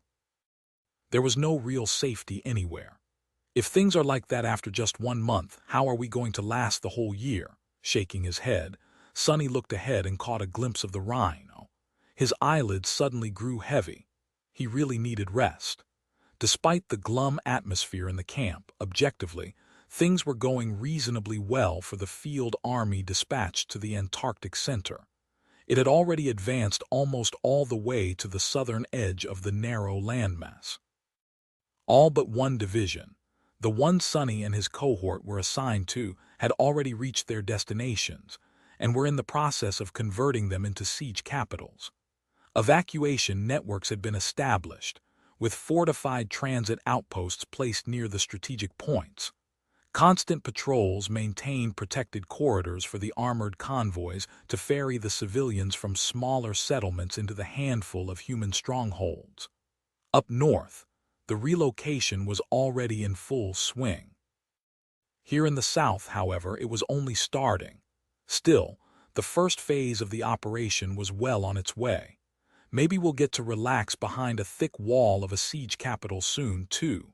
Climbing into the Rhino, Sunny glanced at Kim. Status, she studied her military communicator. Army Command designated this camp as a green zone. Last check was 13 minutes ago. He nodded. A green zone was one with no gates close enough to affect the dream realm anchors of the awakened. People could sleep safely within its confines. Okay, Quentin, tend to Dorn, Kimmy, Luster, Samara, and Belle enjoy the first sleep shift. I'll stand watch until you guys return. They nodded and soon disappeared inside the sleeping pods. Quentin got busy dealing with Dorn's injury, using both his aspect and an extensive medkit. Sunny, meanwhile, walked over to the command and communications suite and sat behind a console. He lingered for a moment and then summoned his runes. Shadow Fragments, 1332/4000. Shadow Fragments, 133/200. Nightmares Required, 209/1000. And finally, Vanquished Foes, 5523/6000. He had achieved a lot in the past month. So much, in fact, that exhaustion had seeped into his very bones. Sunny had long lost count of how many nightmare creatures he had slain, but it had to be a couple of thousands at least. Even more if he counted those that Saint and Nightmare had hunted down. Mantle of the Underworld will probably be first. Even though he could not wear the onyx armor in every battle, its counter was swiftly approaching the limit. Sunny sighed, and then dismissed the runes. Almost simultaneously, the symbol of an incoming communication appeared on the console's screen. He closed his eyes for a moment. Looks like a new mission is here after all. Chapter 874. One last mission. Chapter 874. One last mission. A moment later, a familiar face appeared on the screen. Despite the pressure of leading the first irregular company into the meat grinder of the Southern Quadrant campaign, Master Jet looked relaxed and at ease, like she always did. No, actually, she almost seemed to look better than how she had back in the safe haven of the NQSC. It was as though the exhaustion that everyone in Antarctica felt could not touch her. The perpetual dark circles under her eyes were gone and her whole presence appeared strangely invigorated. Sunny had a suspicion of why. Soul Reaper flashed him a bright smile. "Hey, Sunny, how is it going?" He simply nodded. "We cleared that fallen nest. Dorn was wounded, though. He'll need a few days to recover." In the past month, his relationship with Master Jet had gradually changed. They grew a bit closer and more familiar with each other. That sense of camaraderie could only be forged by fighting side by side in numerous battles, and was only enhanced by the exceedingly rare background they shared. Wasn't it funny to see two outskirt rats leading the elite government awakened into battle? However, at the same time. After observing Soul Reaper in combat more, Sunny felt that he had come to understand the nature of her flaw, and it was a grim one for sure. A long time ago, in a different lifetime almost. Before even the Forgotten Shore, Sunny had heard from Teacher Julius that Master Jet was feared by many awakened. As the old man had put it, her problematic personality destroyed any chance she might have had of ever becoming a saint. Actually, the exact words he had used were, "Who would want to help a psychopathic killer become a saint?" Later, Sunny had learned more about the unspoken rules of the awakened society and came to believe that these rumors were just a pretense to justify the suppression of the sovereigns. A product of the contempt-proud legacies felt toward a clanless nobody from the outskirts who dared to become stronger than them and refused to bend the knee to their power.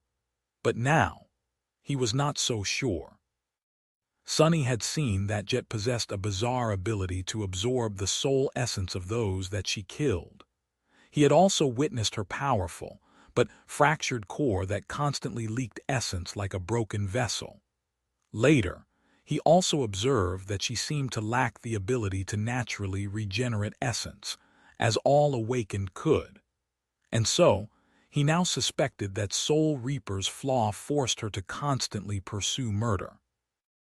It seemed that killing was the only way for her to prevent her fractured core from becoming lifeless and empty. That would actually explain a lot of things, from the true reason she had chosen to come to Antarctica to why a girl from the outskirts, someone who had never been treated like a human by the government, would decide to become a dedicated government operative. Working for the authorities might not have been the most glamorous job, but if there was one thing it did not lack, it was an endless amount of targets that had to be killed. So, maybe those who treated Soul Reaper Jet like a person obsessed with killing were not wrong. They were just mistaken about the reason for her morbid obsession, which posed a question. Could he really trust her? What would happen if Soul Reaper's essence was running low and Sunny was the only one around? If he was correct in his suspicion, of course. While Sunny was thinking about that, Master Jet grinned and waved her hand in front of the camera, and it was a strange charm. No, actually, it was just a mundane piece of jewelry. The thing looked like a golden circle with 4 stars engraved on it, beautiful filigree surrounding them, and a purple ribbon attached to the top. What the hell is that? Noticing his confusion, she shook her head. God, Sunny, don't you know what that thing is? This is the Transcendent Star of Valor, the highest military decoration one can receive. It's your medal, fool. I finally managed to get the Army Command to issue it. Sunny blinked. Oh, that's great. Master Jet let out an exasperated sigh. It comes with a very sizable contribution point reward, too. Instantly, his expression livened. Oh, that's great. Finally satisfied, Soul Reaper nodded. It took some convincing to make happen. Anyway, I'll hold on to it until we meet in person. About that, plans changed a little, so you'll have to complete one more mission before that happens. Ah, but don't worry. This one is a calm one, so your man will have plenty of time to recover. Sunny stared at her with a dubious expression.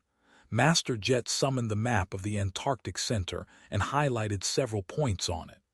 The division you're with is not going to proceed further south, since there are no big population centers there. However, there is a very important research installation at the southernmost point of the landmass. It's about 400 kilometers away from your current position. Sunny studied the map. The Antarctic Center resembled a gargantuan snake that sprawled across the ocean, and the installation Jet mentioned was situated at the very tip of its tail. What about it? She shrugged. Your mission is to reach the installation, secure the VIP currently residing there, and bring him back to the nearest siege capital. There is a garrison of local awakened commanded by a master at the installation, too. They will be responsible for evacuating the regular staff and scientists. You can choose to go back on your own, but that would be a jerk move, considering that they are expecting reinforcements to help them make the journey. Sunny thought for a bit, then nodded. Sounds easy. Yeah, no way. Something bad is definitely going to happen. Master Jet smiled. It does, doesn't it? In any case, after that is done, we will probably remain within the walls of siege capitals for a long time and finally have time to rest. Good luck. Chapter 875. Old Roads. Chapter 875. Old Roads. The next day, Sunny and his cohort separated from the battered division. The mass of vehicles and soldiers marched down the broad highway, heading to a large city that was situated behind the mountain peaks to the cast. The Rhino, meanwhile, continued south. 400 kilometers. How long do you think it will take us to reach the research installation? Sonny was currently in the cabin of the Apk, leaning on a bulkhead as he looked ahead. Luster glanced at him from the pilot's seat and shrugged hesitantly. "Hard to say, sir. The terrain here is really rough, and we'll need to climb over many mountains before reaching the coastal plain. There are some old roads here and there, with tunnels that can serve as convenient shortcuts. But since no one took care of them for half a century, it's mostly a stone labyrinth. So, several days at the least, maybe even a week if we want to be really careful and lower the risk of stumbling into a horde of nightmare creatures." He hesitated for a few moments and then added, "Of course, I can get us there in a day if we leave the mountains and drive along the coastal thoroughfare." Since most of the Antarctic center was mountainous in nature, moving across its expanse with speed was somewhat of a problem. It would have been much faster by air, but no one was suicidal enough to use an aircraft in these circumstances. The reason was very simple. It was impossible to load enough armor on a flying vehicle. Not only would its electronics and navigation be swiftly fried by the interference of the gates, but even worse than that, countless nightmare creatures in a 100-kilometer radius would be able to see and take the aircraft down. Since very few awakened could fight effectively in the air, being swarmed by winged abominations or taken down by a hail of ranged attacks from the ground was their worst nightmare. Still, that did not mean that there were no means of traversing the Antarctic center quickly. Since the terrain was much more flat near the coast, there was a convenient highway running along the shore of the cold ocean. It's just that traveling by it was not exactly safe, especially these days. The ocean, too, was overflowing with nightmare creatures. All kinds of horrors hid beneath its restless surface. Sonny sighed. "No, let's not go anywhere near the coast. Avoid those old tunnels, too. Just take your time and take us over the mountains, Luster. Dorn needs time to recover anyway." The young man smiled. "Yes, sir. Will do, sir." Sonny gave him a bleak look and shook his head. Ever since the revelation of his identity as Mongrel, Luster had been acting as an overly enthusiastic sycophant. It was honestly a bit bothersome. "Well, all right then." He walked back to the back of the Rhino and sat down to meditate. In the past month, the importance of replenishing one's essence had become painfully clear to all awakened in Antarctica. There were just too many nightmares creatures around and too many battles that had to be fought. Maintaining one's reserves was often the difference between life and death. It was also an inescapable restriction that defined how often and how well one could fight. Sonny's essence capacity was roughly 4 times as vast as that of almost any other master, but the rate at which his soul restored it was only twice as fast. As a result, he needed 3 to 4 days to fully replenish it. Sleep, rest, and meditation helped. But who had time to rest in Antarctica? All of them had to get accustomed to fighting while suffering from a dire deficit of essence. That was another reason why the campaign grew harder as days went by, and why everyone was exhausted. His cohort was in a much better spot than most thanks to Luster, but Sonny himself had not been able to make use of the young man's extraordinary aspect. Luckily, they were not supposed to fight any serious battles in the next few days. That was already a blessing. Keeping his eyes closed, Sonny rested as his shadows scouted the route ahead. The Rhino climbed the steep slopes of the mountain chain with agility that was surprising for a machine of that size. The Aurora Australis shimmered with ethereal lights in the black sky above it, but the mountains themselves were shrouded in darkness. Driving a heavy Apk up and down the treacherous slopes at night was not for the faint of heart, since one small mistake could send it plummeting down from a deadly height. Still, Luster seemed to be doing fine.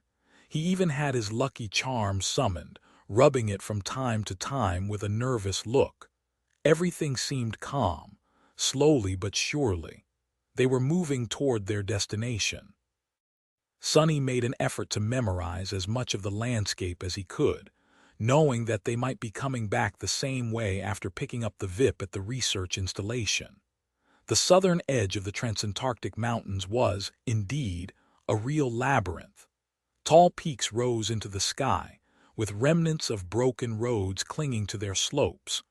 Dark maws of tunnels that had been burrowed through the mass of stone appeared from time to time, filling him with a sense of alarm. The roads, as well as the tunnels, had been constructed long before he was born, during the dark times. Back then, humanity had been busy destroying itself in a series of devastating wars as the world fell apart around it. Then, the nightmare spell came, and many things changed. The old roads were now abandoned and in a state of disrepair, but the Rhino could still make use of them. The progress was slow, however, and it was only made slower by the need to avoid active gates and prowling swarms of nightmare creatures. In the end, it took them almost 4 days to traverse the mountains and descend to the coastal plain at the southern edge of the Antarctic Center. From here, they could proceed to the destination at full speed. As the Rhino accelerated and flew across the plain, a powerful blizzard enveloped it, reducing the visibility almost to zero. That was when things started to go wrong. Chapter 876. Low 49. Chapter 876. Low 49. Sonny woke up with a start. The familiar sounds and vibrations of the Rhino told him that everything was okay and that the vehicle was moving at high speed toward its destination. No one seemed to be attacking them.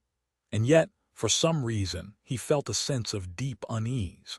Sonny frowned and rose from his bed, then went over to the pilot's cabin. On his way, he passed Kim, who was running diagnostics on the secondary control panel, and Samara, who was tinkering with her rifle on the workstation in the cargo bay. Reaching the front of the Rhino, Sonny silently looked through the armored windshield at the white wall of the blizzard that enveloped the world. Of course, he could have just accessed the feeds of external cameras from the command suite, but he trusted his own eyes much more. Nothing seemed out of place. He hesitated for a few moments, then spoke to Luster. "Did something happen just now?" The young man glanced at him in confusion. No. Oh, there was a tiny spike of seismic activity a few minutes ago, but that's nothing unusual. Happens all the time. Don't worry, sir. We'll reach the installation in about half an hour." Sonny scowled. Good. He returned to the lounge area, poured himself a cup of coffee, and then walked over to the command suite. "Kimmy, contact the research facility. Tell them we'll be arriving soon." She paused the diagnostic software, activated the transmitter, and sent a communication request to the installation they were approaching. For a few minutes, there was only static on the channel. Kim frowned, then repeated the call, this time extending the antennae of the Rhino to their full length. Still nothing. Sonny took a sip of coffee. "What? No one's responding." She studied the monitors, then said in a tentative tone, "No, it's not that. It's just our signal doesn't seem to be coming through for some reason." He scratched the back of his back. "Contact Army Command, then ask them for an update on the installation status." Kim did as she was told, but there was still no result. Her face grew a little dim. I can't contact Army Command either, sir. All communications seem to be down." Sonny remained silent for a few moments. "So we're completely cut off from everyone. Is it because of the blizzard?"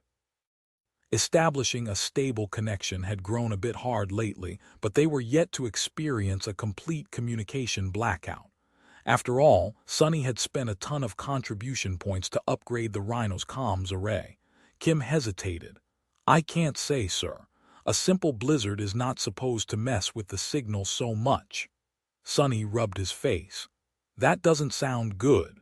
He sighed, then sent his shadows out into the snowstorm. They spread around the speeding Rhino, searching for any sign of danger that could have been hiding in the white haze. However, no matter how hard the shadows looked, nothing seemed out of the ordinary. Sonny remained on guard throughout the remainder of their journey. Minutes passed by without anything happening. Soon, There was a soft sound and some movement in the lounge area. Belle, Quentin, and Dorn returned from the dream realm and climbed out of the sleeping nooks, looking rested and refreshed. Even though the big man still showed some discomfort, his injury was well on its way to being healed. Just like that, half an hour flew by. Sunny caught sight of the research installation long before the powerful projectors of the Rhino flooded its gates with light. The facility looked more like a small fortress settlement than a scientific base. It was perched dangerously close to the ocean shore and had a thick wall surrounding it, with powerful turrets aiming at the dark waves. There was a large dome-like structure towering above the formidable fortress, painted white on the backdrop of the black sky. It resembled a giant, perfectly smooth egg. The facility had no official name and was known simply as Low 49. Sunny had no idea what kind of research was being done on its premises, but considering that there was a sizable garrison of awakened guarding the installation complete with an ascended commander, it had to be pretty important. The best evidence that the scientists living here were doing very valuable work, though, was the fact that Sunny and his soldiers had been sent to retrieve them. Luster, slow down. We're near. The Rhino gradually reduced its speed and approached the settlement. Beams of light soon illuminated a small fleet of transport vehicles parked in front of it, seemingly waiting to take the staff away as soon as the reinforcements arrived. For a moment, Sunny felt a pang of fear. It was as though the whole facility was empty, with only ghosts populating its streets. Then, however, the turrets above the gates moved, taking aim at the approaching app.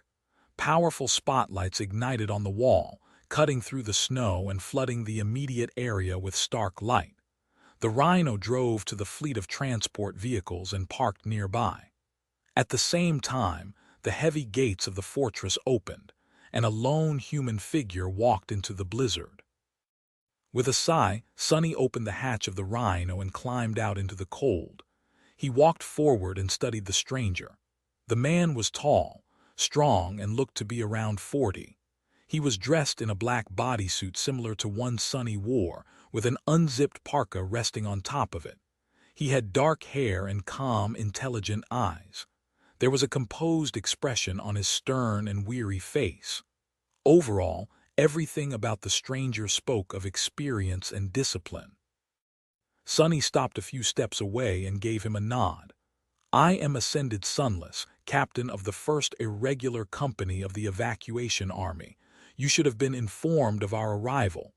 The tall man lingered for a few moments, studying him, then returned his nod.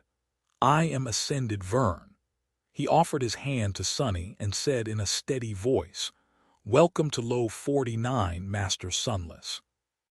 Chapter 877. Disconnected. Chapter 877. Disconnected. Sunny and his soldiers entered the fortified settlement, happy to hide from the blizzard behind its thick walls. There, they saw teams of awakened soldiers walking between buildings as they patrolled the territory. All of them looked tense and tired. Master Vern led them deeper into the complex, giving a wide berth to the central dome-like structure. His gait was steady and confident. "I have around 100 awakened under my command, as well as close to 1,000 mundane soldiers. There are about 500 scientists and civilian staff members under our protection. Things were going fine until recently. But as you can imagine, all of us can't wait to get away from the ocean." Sunny raised an eyebrow. "We're going fine," Vern grimaced. "Yes. Several gates manifested nearby, but our garrison and defenses were more than enough to keep the nightmare creatures away. However, there have already been instances of people succumbing to the spell within the walls. We suffered a few casualties because of that." He lingered for a moment and then asked, "How is the situation outside?" Sunny shrugged. "Pretty bleak, but more or less under control. Don't worry. We scouted a good path through the mountains on the way here. Leading a convoy back shouldn't be impossible. There is just one problem." Vern stopped and looked at him with a somber expression. "The communications." "You lost contact with Army Command too," Sunny blinked. Yeah, wait too.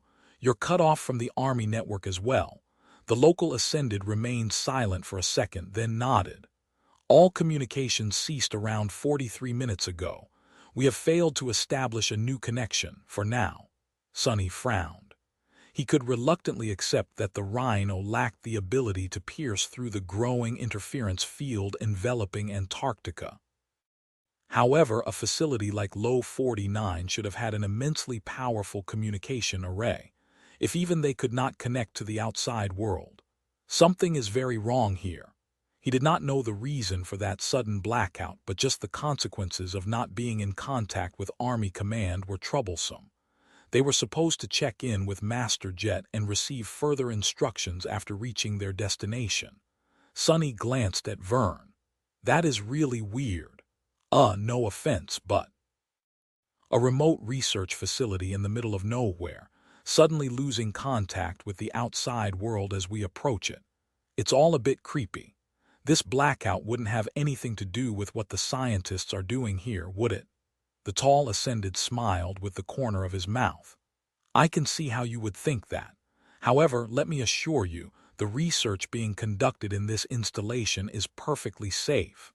I am not much of a scientist myself, but what they do here is purely theoretical.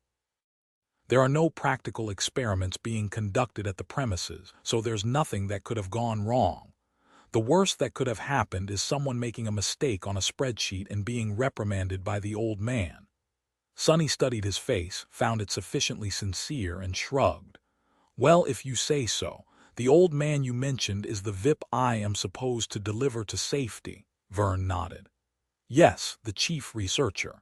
He is a bit eccentric but means well, most of the time. I was about to introduce you to him, Sonny sighed.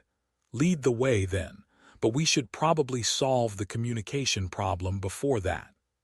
Sonny didn't like being blind, and becoming cut off from Army Command was similar to losing his sight. Without the information about what was happening throughout the Antarctic Center, he felt more vulnerable than he would have preferred.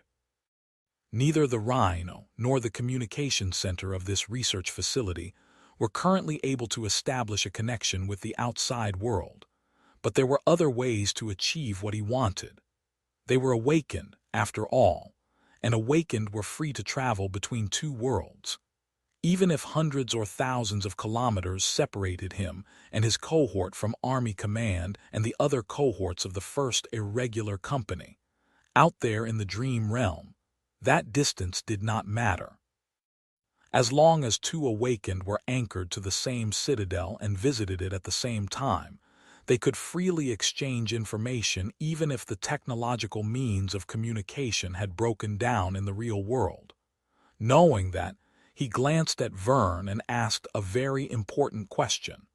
What's the status in this place? Vern hesitated.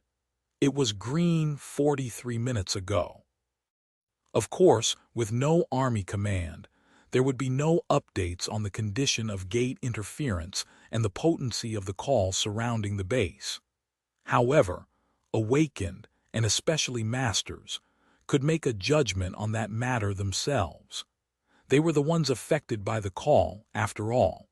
It's just that their personal senses were not as precise as the complex calculations and observation data provided by the headquarters.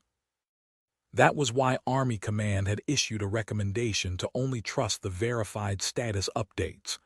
Vern was someone who liked to do things by the book, it seemed. Sonny closed his eyes and listened to the whispers of the call. They were so faint as to be almost non-existent. Nothing appeared to have changed in the past 43 minutes. He opened his eyes. Should still be green. Luster, Samara, and Kim. Go get some sleep and find out what the hell happened. Try to get information from Colonel Jet herself or one of our captains if you can. We were supposed to receive more detailed orders anyway. With that, he would be able to find out more about the situation in about 8 hours.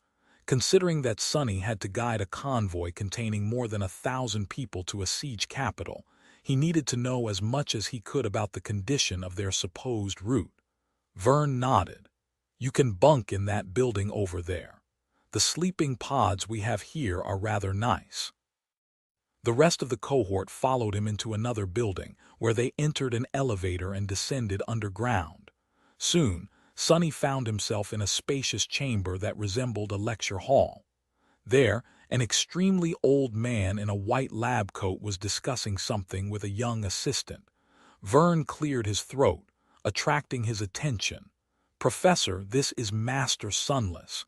He will be in charge of getting you out of here." Then, he glanced at Sonny and added in a subdued tone, "Master Sunless, this is the chief researcher of Low 49. Professor Obel." Chapter 878. VIP Chapter 878. VIP. There were not a lot of old people in the outskirts, where average life expectancy was rather low. However, even in the city proper, elderly were not a common sight, simply because the previous generations had been decimated by the arrival of the nightmare spell. So Sonny had little experience dealing with really old people. The man in front of him, however, was not just old. He was certifiably ancient. He had to be 80 years at least, or even older. His skin was thin like paper, with knotty blue veins clearly visible beneath it, and his neatly combed hair was completely white. The old man's eyes, however, were still brimming with sharp intelligence and awareness. This was someone who had been born long before the descent of the nightmare spell and lived both through the terror of the dark times and the turbulent chaos of the modern era. Sonny hesitated for a moment. "Obel, the Professor Obel," the old man smiled. "You know who I am, Master Sunless. How flattering. It's nice to see that the young generation still appreciates obscure scientists like me." His assistant, a young woman with dark hair that was gathered in a bun and eyes full of attitude, sneered. "Indeed, I thought all awakened only know how to swing a sword." Sonny gave her a deadpan stare. "For your information, I am a researcher and lecturer back in the academy with several academic publications under my name. I only swing a sword when there's a reason to." The assistant blinked, then looked down in embarrassment. "Oh," Professor Obel let out a good-natured chuckle. "Don't be rude, Bait, in any case. We'll be in your care then, Master Sunless." He looked at Sonny with curiosity and then asked, "What department are you assigned to in the academy, if you don't mind me asking?" Sonny shrugged. "Wilderness survival. My specialty is dream realm exploration and the history of dead languages." Professor Obel raised an eyebrow. "Oh, do you perhaps know a brat named Julius?" Sonny stared at him in bewilderment.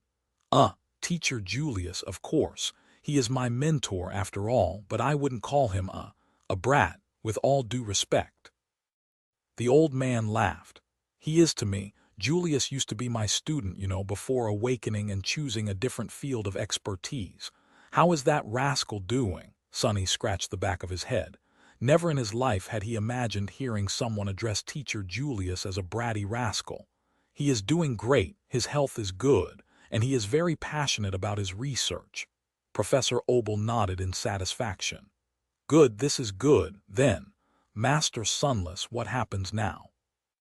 Are we leaving Low 49 already?"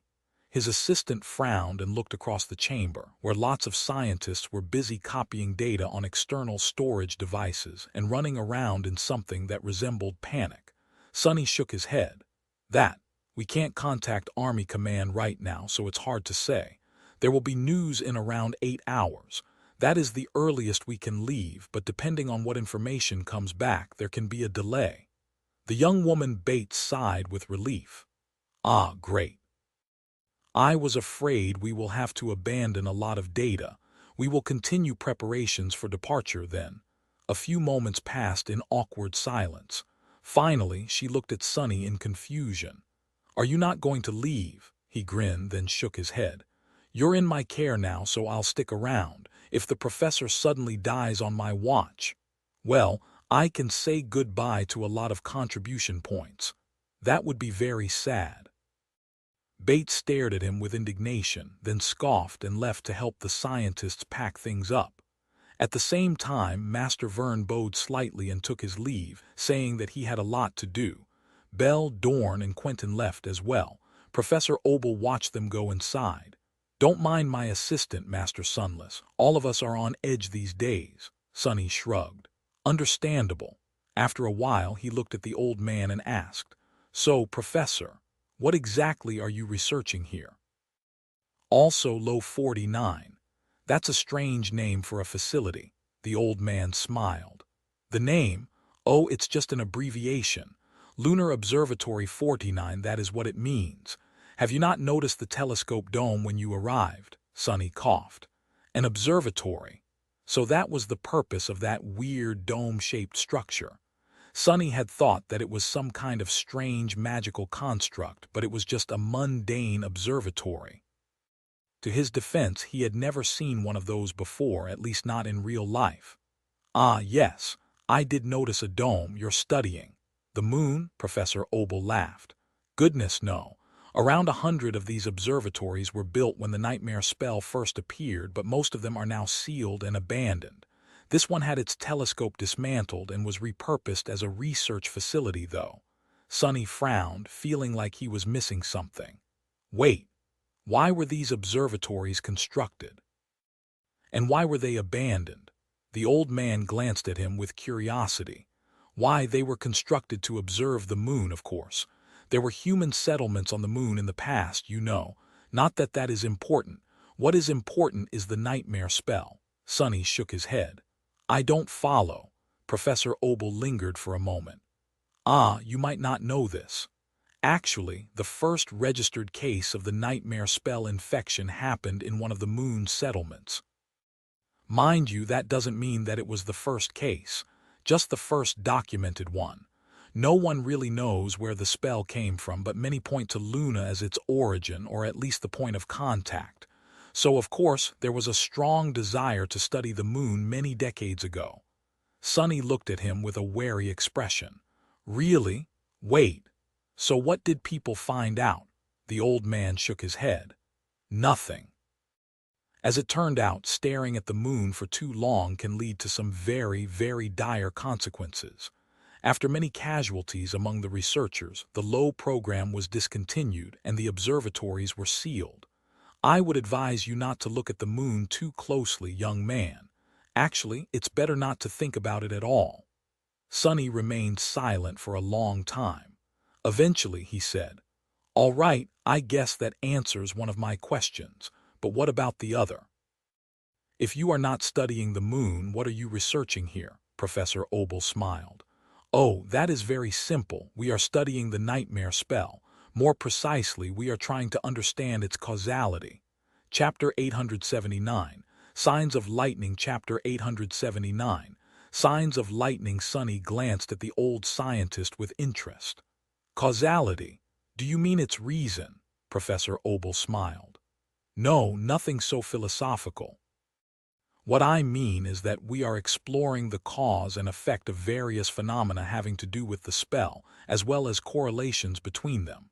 Of course, our study mainly has to do with the nightmare gates, but since nothing exists in isolation, we need to consider the system in its entirety. Sunny considered his words for a while. Is this how you make the Opal scale work? The old man shook his head with an amused look. That thing? No, not quite. The so-called Opal scale is a primitive work that I and many talented colleagues of mine created in the early days of the spell. It is relatively effective for what it is supposed to do, but the solution is purely practical. It can track and predict manifestation events, but does not shine a light on how and why they are happening. Back then, we had no time to ponder such things. We needed to come up with an immediate and effective measure, limited as it might be. He sighed and then said in a wistful tone, You see, a caveman can observe lightning and know that being hit by lightning is dangerous. Therefore, he can learn to recognize the signs of an approaching thunderstorm and take shelter from it. However, without understanding the principles of why and how lightning appears, a caveman cannot invent a lightning rod, build a Faraday cage, or harness the power of electricity. So that is how our work here differs from the Opal scale.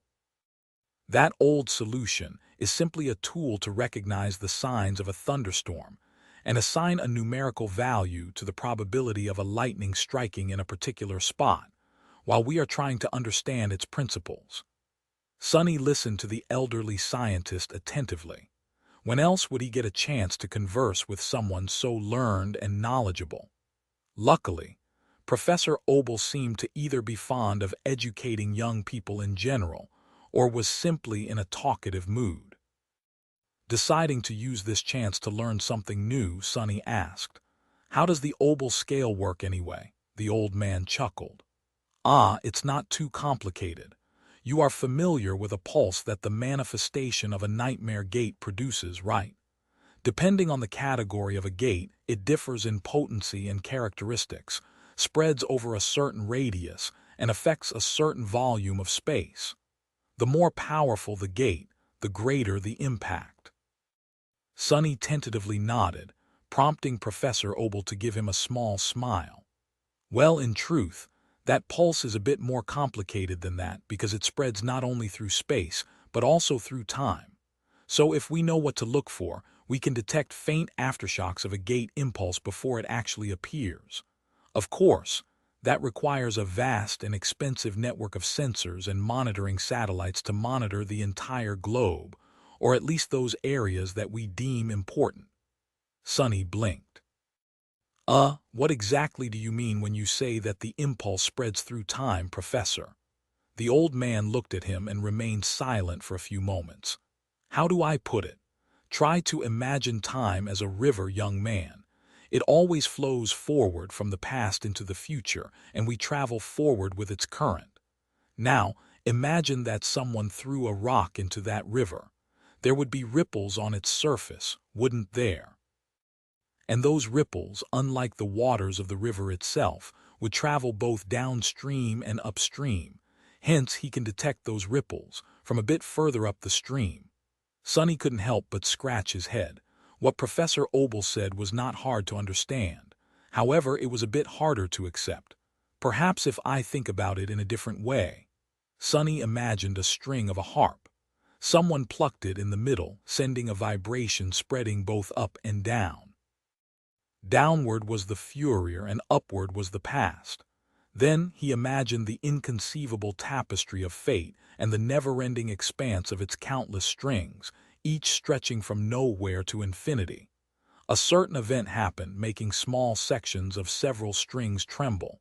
Was that what the old man was talking about? A subtle frown appeared on his face. "Come to think of it, does affinity to revelations, perhaps, work based on the same principle?" Sonny hesitated for a bit and then cautiously said, I think I understand. Maybe." Professor Obel smiled. "Good. However, as I said, this is just a primitive solution. That solution only observes the effect without understanding the cause. And the cause? Why, it is much harder to comprehend. Truth be told, I don't think that humans like us can even conceive of it in its entirety.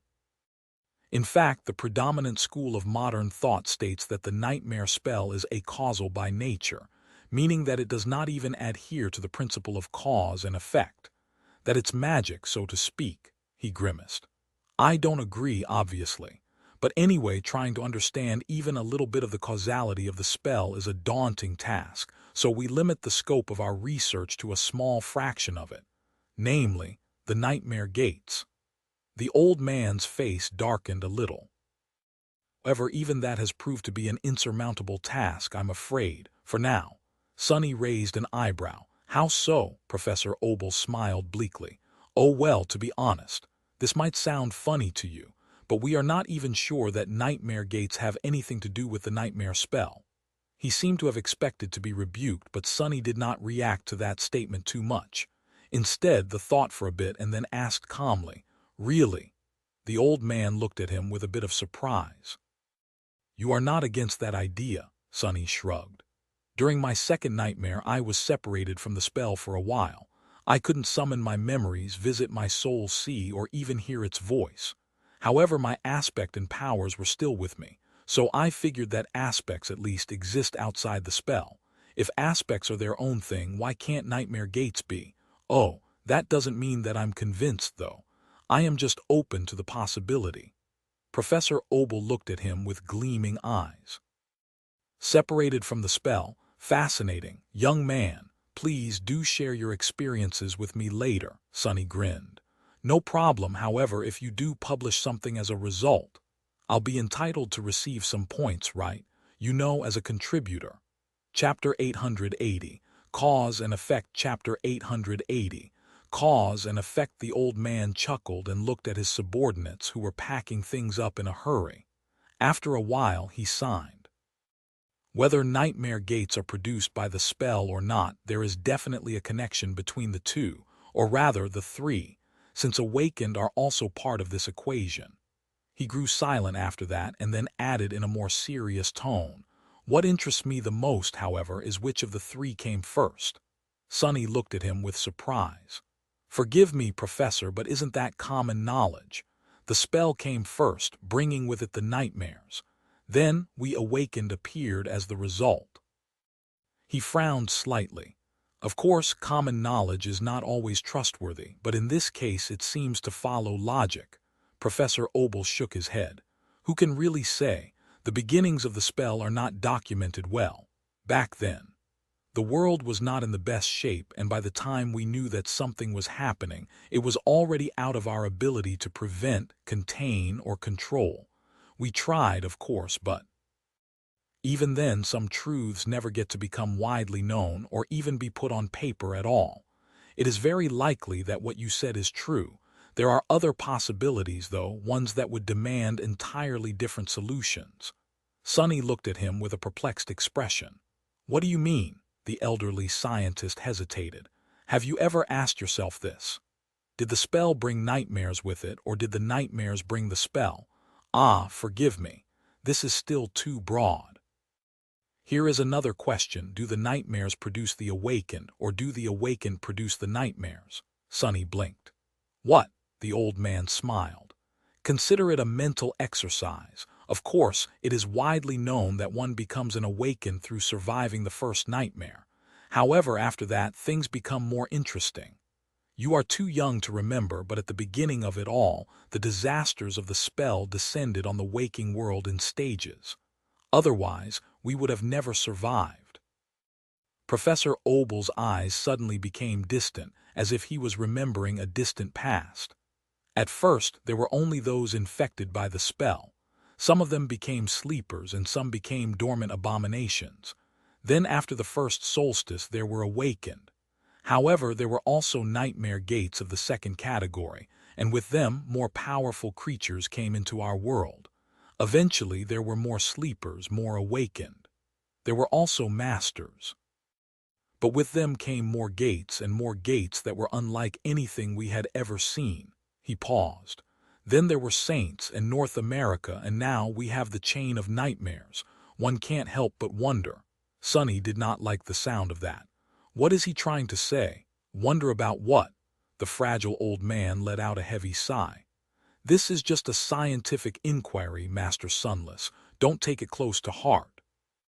As scientists, our duty is to ask questions, and one of these questions is whether there is a correlation between the number and power of awakened in our world and the number and power of the nightmare gates that manifest here.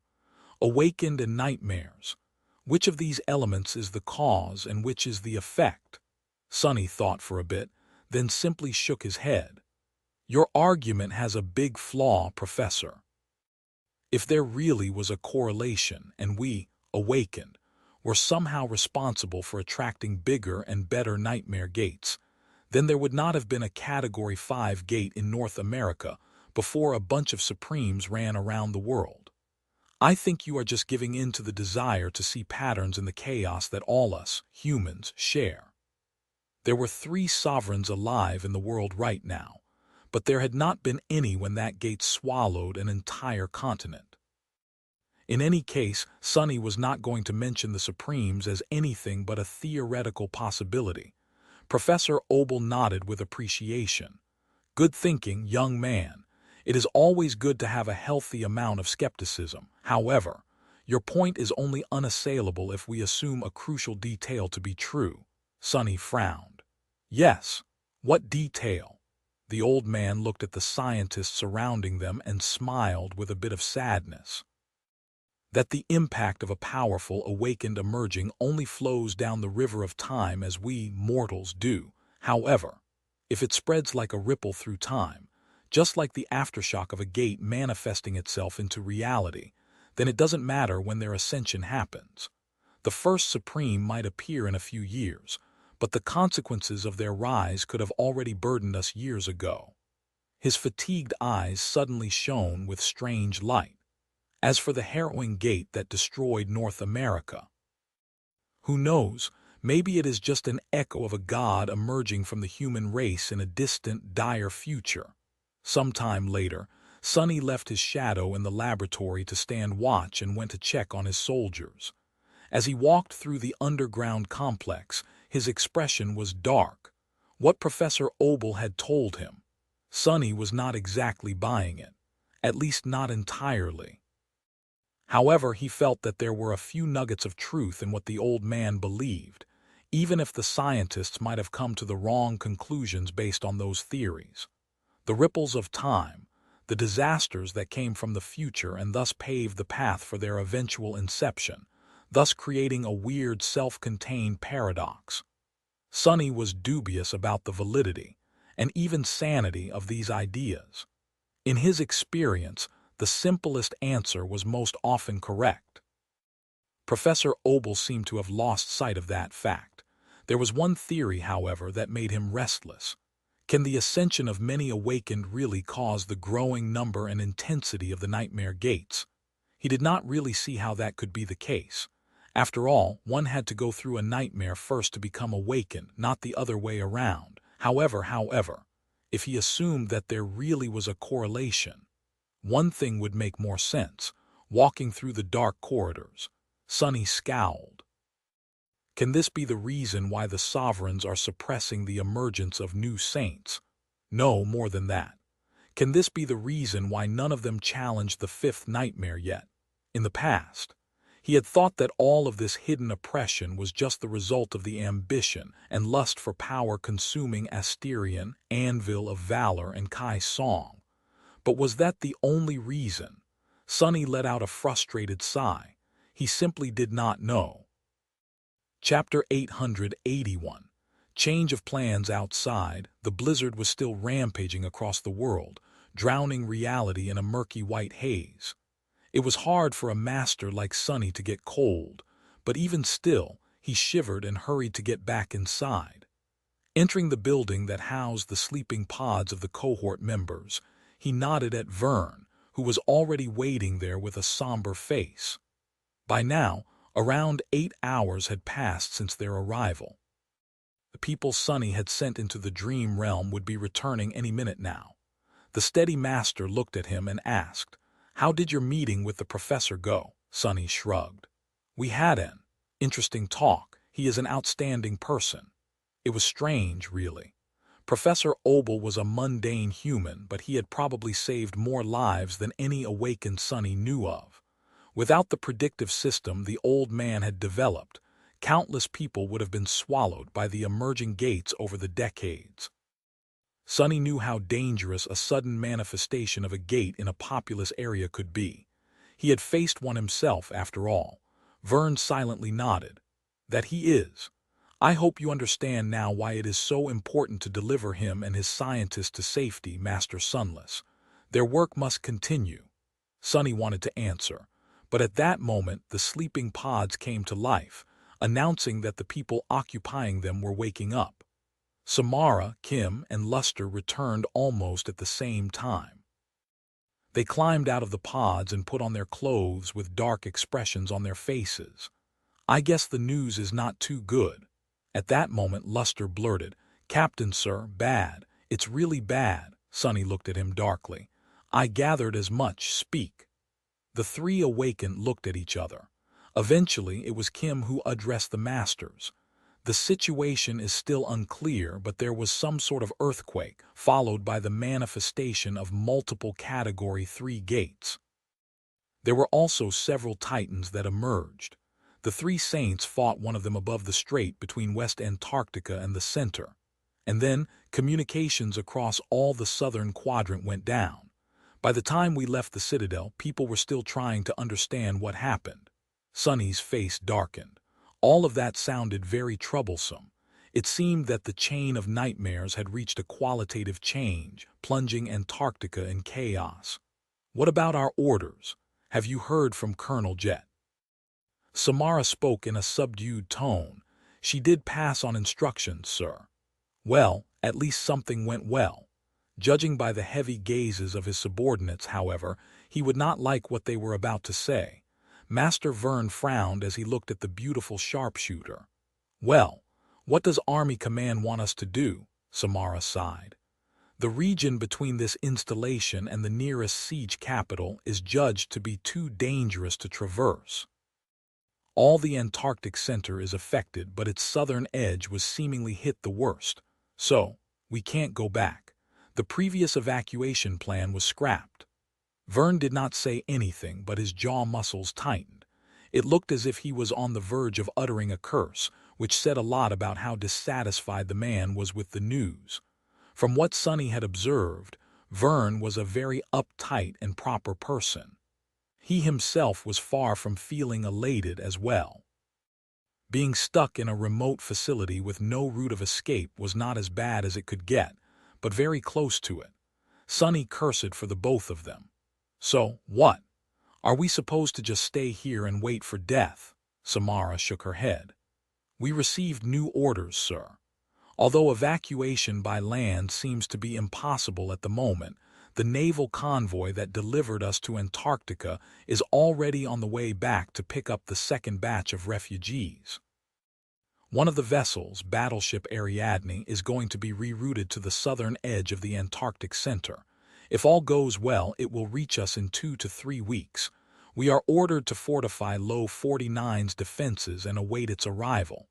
Vern let out a relieved sigh. I see. 3 weeks. That should be doable. Sunny, however, was not too enthused. The thought of going back aboard a ship did not sound very alluring.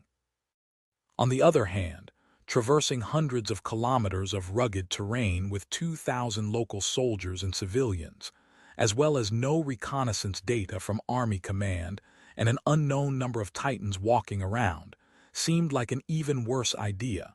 He shrugged with a grimace. I see. Well, I guess we got ourselves a small vacation.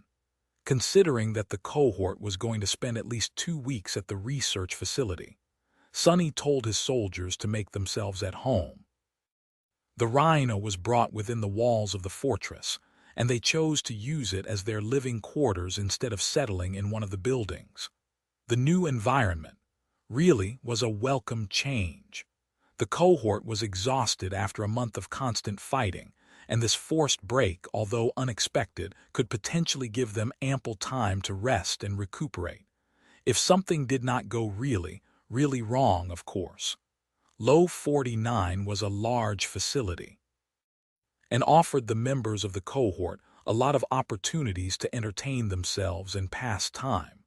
They could eat in the mess hall, relax in one of the recreational lounges, or even visit a small library.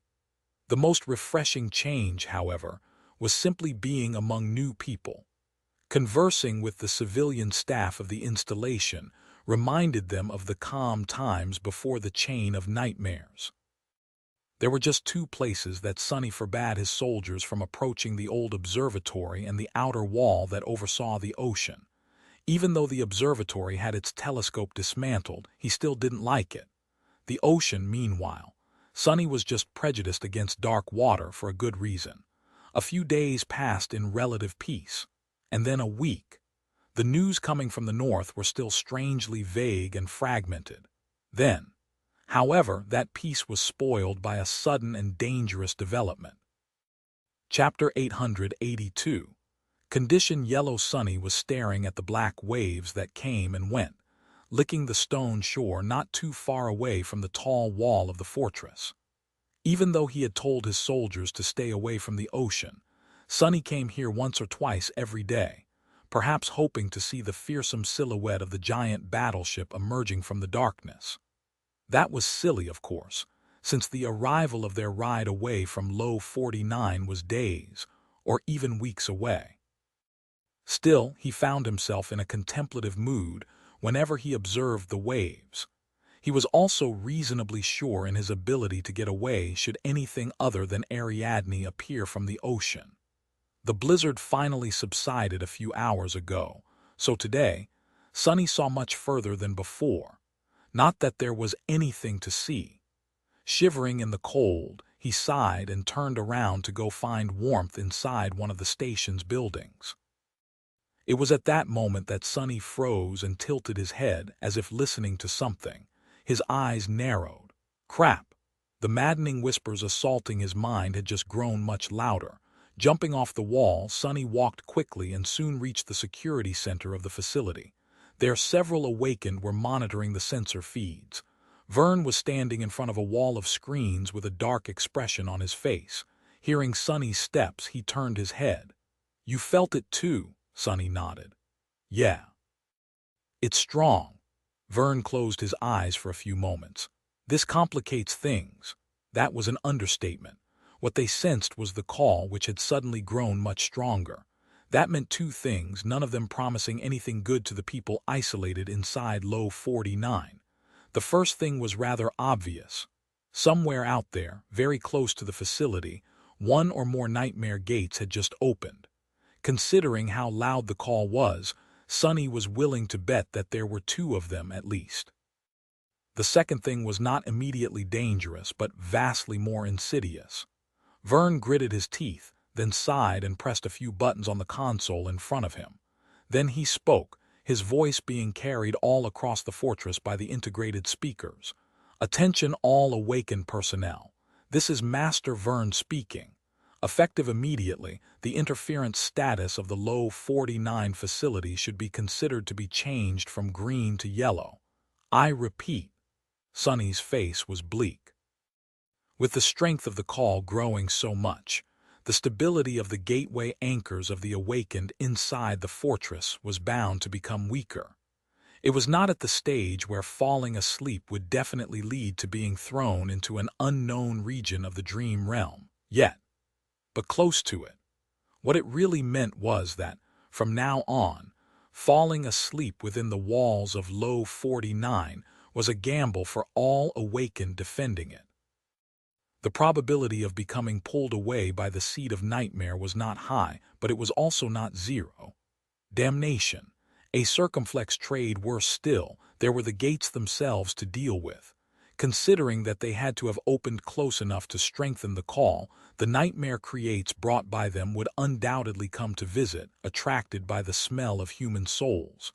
Finishing his announcement, Vern looked at Sunny with weary eyes. Sunny nodded. "I'm on it." 4 shadows burst from his figure, swiftly gliding across the floor and leaving the security center a second later. They flew across the facility, climbed its walls, and plunged into the cold dark night beyond. Vern, meanwhile, started giving orders to his subordinates. Soon, junior officers of the security force, which numbered close to a battalion, were summoned from all over Low 49.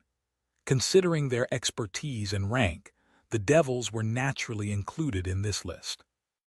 By the time everyone arrived, Sunny's shadows were already scouring the vicinity of the fortress, searching for the manifested gates. Vern briefed his people on what had happened. As he spoke, the faces of the soldiers changed slightly, knowing that they were going into battle soon. Only the irregulars remained nonchalant. Finally, Sunny sighed. Found it. The coastal plain did not have a lot of geographic features, so it was easy to discover the menacing rift that tore apart reality. He was slightly surprised that there was only one gate, but then again it seemed to be a potent one. As everyone stared at him, Sunny winced slightly. There is a single gate about 3 kilometers away from the northern wall. It seemed to be Category 3. The mundane soldiers among them paled, and even awakened seemed disturbed. He did not pay them attention. The nightmare creatures are... Wait, what the hell? He frowned. Usually a gate disgorged nightmare creatures of similar origin, at least during the first wave. These ones, however, were all over the place. Some were comically small, while some were large.